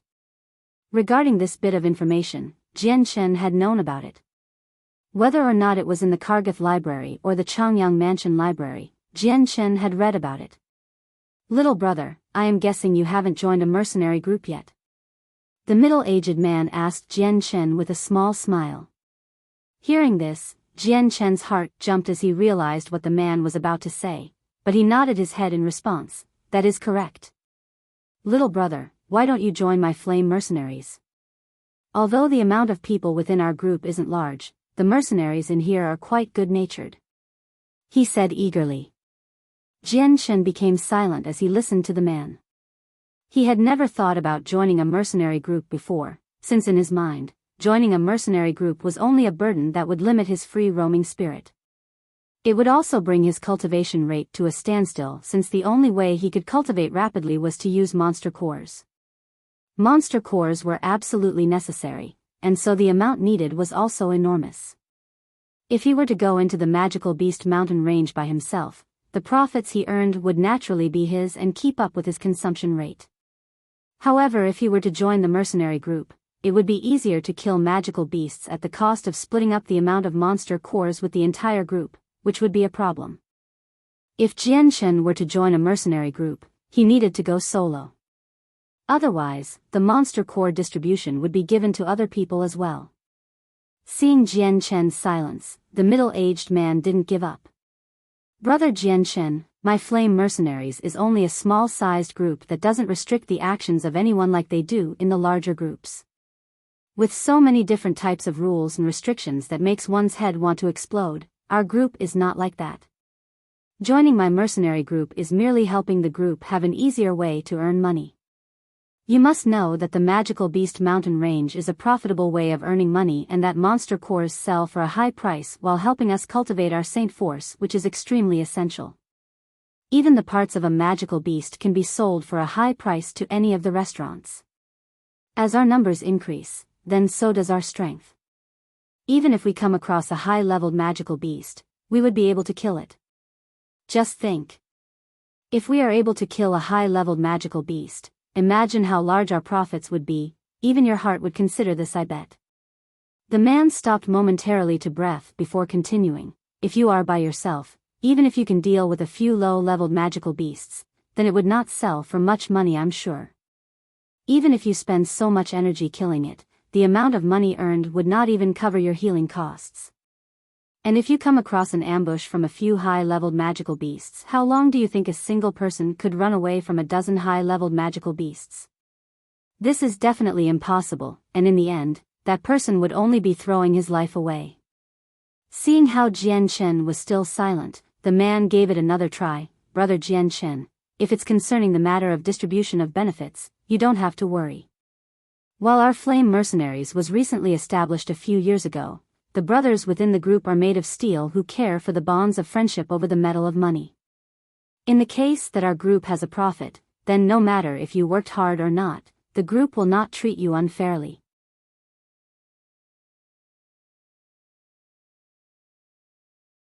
Chapter 104, Joining a Mercenary Group. Highlight above for title. Seeing how Jian Chen was still silent, the man gave it another try. Brother Jian Chen, if it's concerning the matter of distribution of benefits, you don't have to worry. While our flame mercenaries was recently established a few years ago, the brothers within the group are made of steel who care for the bonds of friendship over the metal of money. In the case that our group has a profit, then no matter if you worked hard or not, the group will not treat you unfairly. With that said, the middle-aged man had stopped talking. He had said all that needed to be. The only thing left was to see what choice Jian Chen would make. Jian Chen's eyebrows furrowed in thought as he considered the benefits within his head. Finally biting his lip, his eyes shone with a firm decision. All right then, I'll join your group. However, I have some conditions. I will not have any type of restriction put onto me, neither will I have to obey anyone. Also, if I want to leave the group in the future, the group will not try to stop me in any way. The middle-aged man looked at Jian Chen with doubt. Brother Jian Chen, could it be you're not going to even ask about how strong the flame mercenaries are or if there are any strong enemies? You have to realize, if our flame mercenaries have a strong enemy and you join, then it will definitely bring you trouble as well and may very well be a concern to your life. Jian Chen laughed gently as he said, if things like this were too frightening, then why did I bother to leave my home to explore the world? If I have decided to join your mercenary group, then a factor like this was not even in my range of thinking. The middle-aged man began to laugh without restraint. Good, good, good. Brother Jian Chen, I really can't take your age seriously. You're quite the brave person. The conditions you asked for won't be of any problem since our group is a small one whose only goal is to earn money. The mercenaries in our group won't try to restrict you either. If you want to leave the group, you're free to do so at any time. This couldn't be any better. Jian Chen nodded his head. The middle-aged man nodded as well. We've talked for quite some time and I didn't even introduce myself yet. My name is Kendall, captain of the Flame Mercenaries. Brother Jian Chen, if you don't mind, then call me Uncle Kendall. Whatever titles people give to the captains, I care not for it. Kendall laughed. All right, then in the future I'll call you Uncle Kendall. In Jian Chen's eyes, Kendall was someone he had a good impression of, and seemed to be quite honest and dependable now. Soon after, Kendall and Jian Chen both finished their food and left the restaurant together to go to the mercenary union to take care of the formality procedure. Joining a mercenary group was relatively simple. So in a flash, Jian Chen had taken care of the entire procedure and became an official member of the Flame Mercenaries. Jian Chen, let's go. I'll take you to the temporary meeting spot and introduce you to the other members. Kendall began to walk on the road as they both left the mercenary union. On the way, Kendall began to explain a few things about the Flame Mercenaries, allowing Jian Chen to gain a better understanding. The Flame Mercenaries were established 5 years ago as a small mercenary group. Soon after they were established, the members had spent the majority of their time in the magical beast forest killing magical beasts for money. Very rarely did they accomplish any missions, so for that reason, they remained to be a D-ranked group without having a single chance to prove their strength.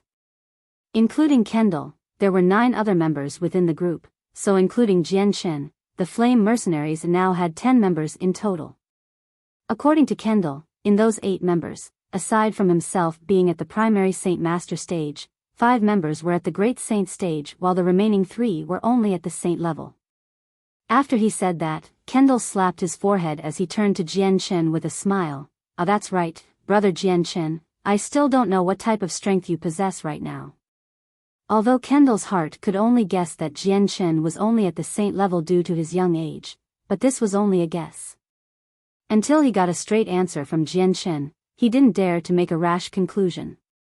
With a small chuckle, Jian Chen took out the badge representing him as a mercenary from his space belt. This mercenary badge was given to Jian Chen when he first became one, proving that he was a D-ranked mercenary. Seeing the badge, Kendall's face didn't change at all. Then our flame mercenaries have just added another saint to our ranks. With this increase in strength, hunting magical beasts will be that much easier. Jianshen walked with Kendall for about the time it took for an oil lamp to burn out before finally arriving at an ordinary-looking house with broken cobblestone steps leading to it. The house was not very big, and the eaves of the house had plenty of cobwebs hanging about it. Even the walls had many scars from the passage of time and nature. It was clear to see that this house had been in existence in Wake City for many years, but no one had taken care of it. Kendall walked up to the door of the house and lightly knocked on it. Not too long after, the wooden door opened slightly to reveal the dark-skinned head of a person. Judging from his skinny face, the youth looked to be around 26 years old and looked like the type of person to be a snatcher if put within a group of people. Upon seeing Kendall, the youth's face revealed a smile as he said, "Ah, Uncle Kendall, I just knew it was you." Soon after, Jianshen followed Kendall into the room. While the light within the house was dusky, it did not affect Jianshen's vision at all. As Jianshen looked around the house, he began to take in the sight in its entirety. The house from the inside wasn't too big, and the layout wasn't complicated at all. Aside from a few plank beds, there was a single long table along with a few stools. In fact, the room's layout could even be said to be quite crude. On top of the plank beds were a few bored people lazing about with a bottle of wine in their hands. However, when Captain Kendall entered the room, everyone immediately stared at him and started to gather around him. "Gather around everyone, let me introduce you all to Brother Jianshen. He has just recently joined our flame mercenaries, and is the youngest out of all the people in our group. Starting today, I hope everyone can take care of him." As soon as he entered the room, Kendall had pulled Jianshen along to introduce him. At this, Jianshen knew he had to say something. Standing with his feet together and cupping his hands in a salute towards everyone, he smiled.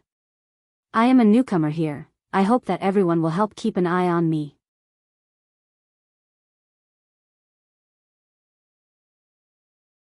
Chapter 105, Team Operation. Everyone in the room turned their gazes away from Kendall to Jianshen, but the moment they saw his young face, everyone was astonished. However, Jianshen's words had a flattering effect on them.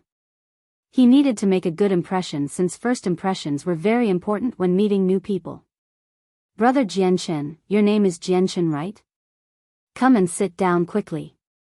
No matter how young you are, the moment you join our group, you are our brother to enjoy blessings and endure misfortune together with. In the future, if you find someone that is bullying you, come and find me." A tall but sturdy person spoke as he got up from the bed. Crossing over to Jianshen, he placed his right hand on his shoulder and then pushing him towards the table to sit at. Jianshen smiled, this one doesn't know how to call his older brother. Looking at the man, Jianshen thought him to be quite sturdy with his muscles protruding out noticeably. From his stature and physique, the man looked to be in his 30s, and even in the dark room, Jianshen could tell that this man was relatively dark-skinned to the point of resembling a black person. His entire body was filled with scars and old injuries that seemed to have originated from magical beasts. Just one look at him and Jianshen could tell that the man was quite experienced with dealing with magical beasts. "I'm called Hupa. Brother Jianshen, if you don't mind, feel free to call me Big Brother Hupa in the future. Since I'm older than you, it's not going to be all that bad anyways." He sat by Jianshen's side and poured him a glass of water with a big smile. "All right then, in the future I'll call you Brother Hupa." Jianshen laughed. At that point, the people who were previously drinking in the middle of the room stood up as well. "Brother Jianshen, let me introduce you to everyone." Kendall pointed his fingers at a few of the people around them. Excluding Jianshen and Kendall, there was another 6 male mercenaries. Their age ranged around 30 to 40 years old, and there were even 2 twins in the small group named Zhou Dekai and Zhou Shao Kai who were both 28 years old. The both of them had the power of a great saint and had the same exact facial features. If it were not for the fact one of them had a scar over their forehead, then it would have been extremely difficult to tell which one of the twins was the older twin and which was the younger twin. The other 4 people were 32 years old, and aside from the primary great saint Hu Pe, the other three people were called Yun Xian, Xiao Dao, and Cheng Ningfeng. Yun Xian was relatively tall with a wisely face that made him look like a scholar. At the age of 25, he possessed the strength of a middle saint. Xiao Dao on the other hand was tiny, and with his skinny body, he almost looked like a skeleton. In comparison to Yun Xian, Xiao Dao was seemingly weaker than him. Aside from Jian Chen, Xiao Dao was the youngest of the bunch at the age of 22 years old who also had the strength of a middle saint. Cheng Ningfeng was a middle-aged man with a calm composure. At the age of 30, Ningfeng was 2 years older than Hu Pe and was a middle great saint. Jian Chen, this is our flame mercenaries group. Aside from the people here, there are another 2 people at the market buying items, but I'm sure they'll be back soon. Kendall said. Tomorrow will be another operation for the flame mercenaries where everyone will be participating in. Brother Jian Chen, are you willing to join us? There aren't many rules, but if you don't want to join, then no one will try to force you. This is a voluntary event. Operation? What type of operation? Jian Chen blinked curiously. Kendall gave an incredulous stare at Jian Chen before downing the wine in the cup from the table. What other type of operation is there? We're going to go to the Magical Beast Mountain range to hunt for magical beasts. After all, our flame mercenaries was created for those who wanted to group together to hunt for magical beasts. With our current strength, selling the monster cores are all that we can do to earn money. Then of course I'll go. What other reason do I need to go to the Magical Beast Mountain range? Jian Chen chuckled as he replied. Brother Jian Chen, you don't need to worry. Although you've a weaker strength than us, our combined profits won't exclude you in any way. If your contributions are enough, then you'll get your fair share in accordance to the distribution. Jian Chen, the Magical Beast Mountain range is very evil and is filled with hidden dangers. In the case that we come across a Class 3 magical beast that the captain and your older brothers cannot handle, then it is very possible that your life will be lost. So Jian Chen, take your time and think about if you really want to go or not. The speaker this time was the youngest person aside from Jian Chen, Xiao Dao. His shining eyes stared at Jian Chen with a sincere expression. From his voice, a serious tone could be heard, warning Jian Chen of the dangers with a heartfelt message. Hearing Xiao Dao speak, everyone in the room grew even more solemn. A Class 3 magical beast was enough to bring about a huge amount of pressure. Even though Captain Kendall had the strength of a primary Saint Master, but when it came to a Class 3 magical beast, he would only be able to protect himself. It was oftenly seen that a magical beast was stronger than its same-level human counterpart.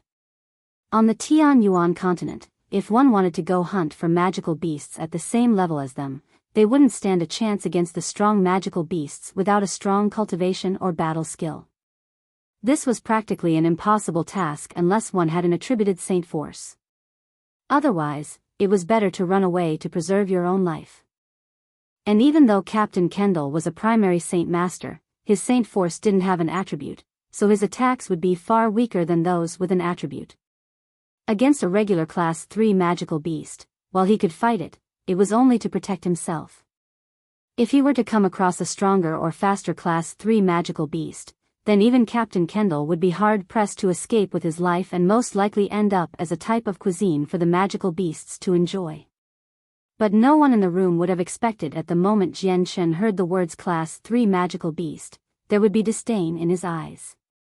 The moment he had become a primary great saint, he had already started to hunt and kill Class 3 magical beasts by himself. It could be said that the regular Class 3 magical beasts posed no threat to Jian Chen at all other than the silver-striped golden snake. By this point in time, Jian Chen's strength was already at the middle great saint level, which was even stronger than a primary great saint many times over. Don't worry everyone, my strength isn't all that weak.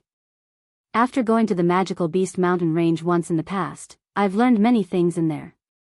Jian Chen said.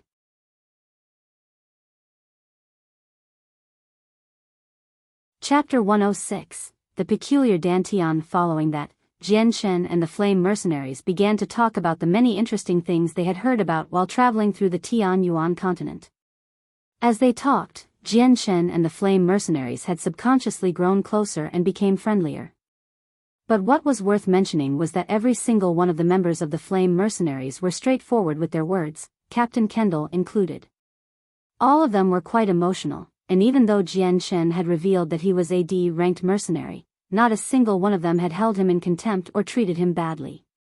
On this continent where power was the ultimate ruling power, people like this were extremely rare.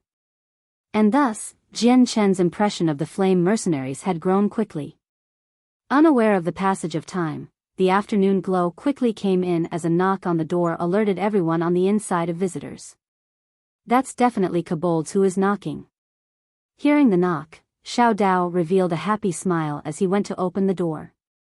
As Jian Shen watched the door open, he wondered what the remaining two people of the flame mercenaries were like. The door opened as two plain-clothed people walked into the room. The first person looked to be around 30 years old with a relatively built stature that matched Jian Shen's own physique and eyes that shone just as bright. The one following behind was a person who resembled someone around Captain Kendall's age. While his face was rather ordinary looking, the shine in his eyes were anything but ordinary. Kobolds, dear, you two finally came back. Captain Kendall laughed. Come, let me introduce you to Jian Shen here who just recently joined our flame mercenaries. From this point on we are all brothers here, so it is important that we pay attention to one another. Kendall then turned to look at Jian Shen. Brother Jian Shen, the younger person is called Kobolds. Not only is he quite strong, but he is the most intelligent person within our flame mercenaries. Whatever action we considered on doing was suggested by Kobolds. The person next to him is Deer, who is similarly the strongest mercenary within our group after me, who is at the peak level Great Saint. I believe that in 3 years, he will make a breakthrough and become a Saint Master. Jian Shen cupped his hands in salute towards Kobolds and Deer as a sign of greeting and respect. Jian Shen, just by looking at you, I'm guessing you're around 20 years old, so I'm not quite sure how strong you are exactly. Kobold stared at Jian Shen with a calculative look and a curious tone. Jian Shen merely laughed without saying anything more before taking out his mercenary badge from within his space belt. It wasn't too long ago that I became a D-ranked mercenary. Oh. Kobold nodded his head as he continued to stare at Jian Shen, his eyes revealing the curious glint that shone brightly. Then, he took his space belt and handed it towards Kendall. Uncle Kendall, I've already prepared everything we'll need for the operation tomorrow. Taking the space belt from Kobolds, Kendall said, That's good, then now that all the preparations for the trip is done, we will set out tomorrow morning. This time, we'll definitely hunt plenty of magical beasts. Brother Jian Shen, do you have any complaints? None, I will listen to Uncle Kendall. Jian Shen laughed. Alright, then everybody should rest up for today. Tomorrow will be another day to go all out. Leaving the house afterwards, Jian Shen began to stroll around Wake City by himself. In regards to the operation tomorrow, Jian Shen didn't care at all for it because with the flame mercenaries' strength, if they didn't want to die straight away, then they would first go hunt for Class 2 magical beasts. Although the flame mercenaries had 1 Saint Master and 4 Great Saints, they weren't able to compete with a Class 3 magical beast without trouble. So the flame mercenaries had no choice but to hunt for Class 2 magical beasts for now, but in Jian Shen's case, it could even be said that there was nothing that could pose a threat to him but a Class 4 magical beast. Even if he were to come across a Class 4 magical beast he couldn't beat, Jian Shen was confident in his ability to run away at the very least. Because of these reasons, Jian Shen did not feel any type of pressure on him about tomorrow's operation. After he had talked with the other mercenaries about what other supplies he would need, Jian Shen had already collected the majority of them and continued to stroll around Wake City. It had been over a month since Jian Shen had first come to Wake City, but the majority of his time was spent in the Magical Beast Mountain Range. He had only spent a few days inside a room, and even then, almost all of that time was spent cultivating. He didn't have any time to himself yet, so Jian Shen had wanted to take advantage of this free period to take a break. Even though Wake City wasn't an immensely huge city, it was still large in its own right. Even with its expansive iron wall that encircled the city, a person would be able to reach the west side from the east if they walked fast enough in a single day. Because of its close proximity to the magical Beast Mountain range, the borders of the city was always lively, so a third of the lands in Wake City were owned by restaurants and private personnel. Jianchen continued to slowly stroll down the street and look at the many street vendors by the side. Many of these vendors were mercenaries, only a few of them were actual merchants. These stalls would hold many items, including herbal medicine, monster cores, and even toys for children. Yet, the majority of the monster cores sold here were Class 1 ones, with Class 2 cores rarely showing up. Because of this, Jianchen did not have much of an interest in this. There were many magical beasts within the continent, but if a mercenary were to sell a monster core through a merchant, they would only get 70% of market price. Because of this, many mercenaries would rather sell the items themselves, since monster cores were always in high demand on the Tianyuan continent anyways. Even then, many people would still hire mercenaries to go and kill magical beasts instead of going themselves. As Jianchen enjoyed his leisurely walk, the azure and violet glow within his dantian began to pulse so wildly that it began to impact both his dantian and his body. Before, his dantian was like a still lake with not even a single ripple, but now, the lake had become a raging sea with waves threatening to drown anything in its path. Even with the use of his Saint Force, Jianchen was unable to control this storm. Jianchen's face changed as he realized that the azure and violet glow was no longer controllable. This was the worst-case scenario Jianchen was afraid of. Although the two glows would generally float around within his dantian and take the majority of the energy within the monster cores, Jianchen knew that sooner or later, these two glows would bring about a huge amount of trouble for him.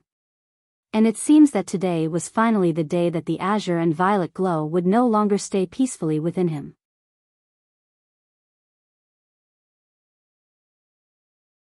Chapter 107, The Strange White Stone Within Jianchen's Dantian. The azure and violet glows were constantly flickering as they revolved around each other in a circle and emitted a bright light that could be seen by the naked eye. At the same time, he felt a strange sensation within his head as the azure and violet glows started to move as if they had a will of their own and possessed their own independent mind and life. To Jianchen, it was almost as if the two glows were in a joyous mood. That's right, the feeling Jianchen had felt was as if the azure and violet glows in his dantian were experiencing a great amount of joy and excitement. But Jianchen was dumbfounded by this unbelievable conclusion. Even the look on Jianchen's face could show the amount of disbelief he had. At the same time, another strange sensation entered Jianchen's mind as if it came in out of thin air. From this sensation, Jianchen realized that the two glows in his dantian had established some sort of subtle connection with an unknown thing.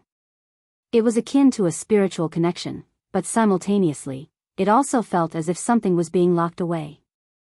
Trying to restrain his emotions, Jianchen took a deep breath and slowly turned his head towards where the sensation was at its strongest. His eyes landed upon a street stall, where a 30-year-old man was managing. In his stall was a pile of Class 1 monster cores and a few fantastic yet bizarre items. Jianchen's eyes swept past the items one by one until it landed upon a fist-sized white stone. It was in a particularly peculiar shape and was completely white, but other than that, it was unremarkable. Compared to other white stones, this one didn't seem to be any different. Thanks to the unfathomable mystery that was the strange sensation, Jianchen knew that it was this white stone that was causing such a stir within his dantian. The glows had some sort of a connection with this locked white stone, like a child would try to protect his most favorite treasure. The feeling of happiness was so strong, even Jianchen was experiencing the sensation to a degree. On the surface, Jianchen's expression didn't change at all, but the moment he reached the street stall, his hand reached out to grab the fist-sized white stone. But the moment his hand was about to pick it up, his face changed and let loose a surprised expression. It was because this fist-sized white stone was surprisingly heavy. The moment his hand made contact with it, the white stone did not move even a single centimeter. What a heavy stone! Jianchen couldn't help but to exclaim. Using his entire hand to clasp the stone firmly into his hand, he began to exert even more energy, and finally, the stone began to slowly rise from the table. "Honored customer, are you looking at this strange stone?" The stall owner suddenly appeared next to Jian Chen with a smile. Jian Chen slowly brought the fist-sized stone to his attention and stared at it. While it was only the size of a fist, it had already reached a weight of over 50 kilograms. If it were not for the fact that Jian Chen was a middle great saint, picking up this stone in one hand would have been a strenuous task. But when he picked up the strange white stone, he could clearly sense the excitement and happiness emanating from within his dantian. However, Jian Chen was skeptical of this sensation because only beings that were given life would be able to experience these types of emotions. And yet, the two glows within his dantian were clearly giving off this sensation, so could it be that the azure and violet glow in his dantian actually had self-awareness? Perhaps they already had the ability to think for themselves. When Jian Chen reached this line of thought, his entire body shook and his forehead began to drip with sweat as he began to feel like he had no control over his fate now. He couldn't help but sigh as he thought about his dantian problem. There was truly no way out of this problem. He had no idea or method in regards to the two glows in his dantian as they were out of his control. Even if Jian Chen wanted those two glows gone from his dantian, there would be no way for him to accomplish it. AI, this is a blessing, not a curse, but also a curse I cannot escape from. It's best to forget about it since I've died once before. What else is there to care about? At worst, I'll just die again. Jian Chen said to himself. Continuing to look at the white stone in his hand, he thought about his dantian even more. The texture of this white stone was exceptionally unique. No matter how much Jian Chen looked at it, he wasn't able to tell if it was made out of stone or fine iron, as not only was it heavy, but its density was beyond normal. Sending his internal saint force through his arm, Jian Chen tried to have it enter the white stone, only to feel a strong resistance the moment the saint force made contact with it. It was as if the white stone was a defensive fort and his saint force, the invader, wasn't able to make a dent in its defenses. The density of the white stone was extremely high, to the point that even Jian Chen was unable to use his saint force to enter it. Jian Chen tore his eyes away from the white stone and looked at the stall owner and asked, I don't know what kind of stone this is, but what uses are there for it? Hearing Jian Chen's question, the stall owner laughed in an embarrassed way. Honored customer, to be truthful, even I don't know what this white stone is. Whatever it is used for, I don't know the answer to that either. But it is unusually heavy, so just after one look at it, one can tell that this white stone is no ordinary plaything. Then where did you find such a thing like this? Jian Chen's eyes shone as he continued to ask. Furrowing his eyebrows, the stall owner began to ponder the question before saying, Honored customer, I've been asked that same question many times, but I've never told them. However, you seem quite favorable to me, so I'll tell you where I found this. The stall owner's voice stopped as he pointed at the white stone. In all honesty, this white stone was found by me in the magical beast mountain range. Oh. Hearing this answer, Jian Chen's eyes went back to the white stone once more. When he heard that the stall owner had picked up this item at the magical beast mountain range, it wasn't of any surprise to him. After all, there was always an opportunity anywhere for anyone. Even a farmer could stumble upon gold or another precious mineral while digging his farm. The stall owner looked at the interested face of Jian Chen and opened his mouth once more. Honored customer, this white stone has been in my possession for many years now. If it were not for the fact that I am in need of money, then I wouldn't have put it out on display in the first place. Seeing you are quite interested in it, why don't you buy it? Jian Chen looked at the white stone with one eye as he sized it up before looking back to the stall owner. How much is this white stone? His tone was especially flat. This white stone's very existence had caused many questions for him, so it was only right for him to buy it.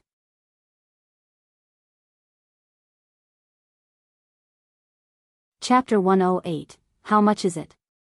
This is, seeing the expression on Jian Chen's face, the stall owner had a look of hesitation.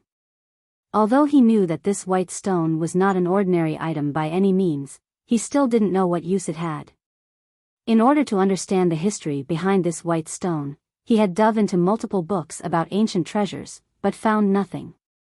He had even asked many close friends only to come up empty-handed.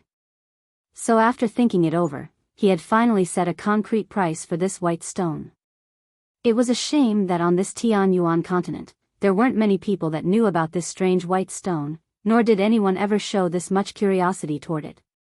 But for those who were still curious enough to buy it, the moment they heard the price, every single person had put down the stone and immediately left.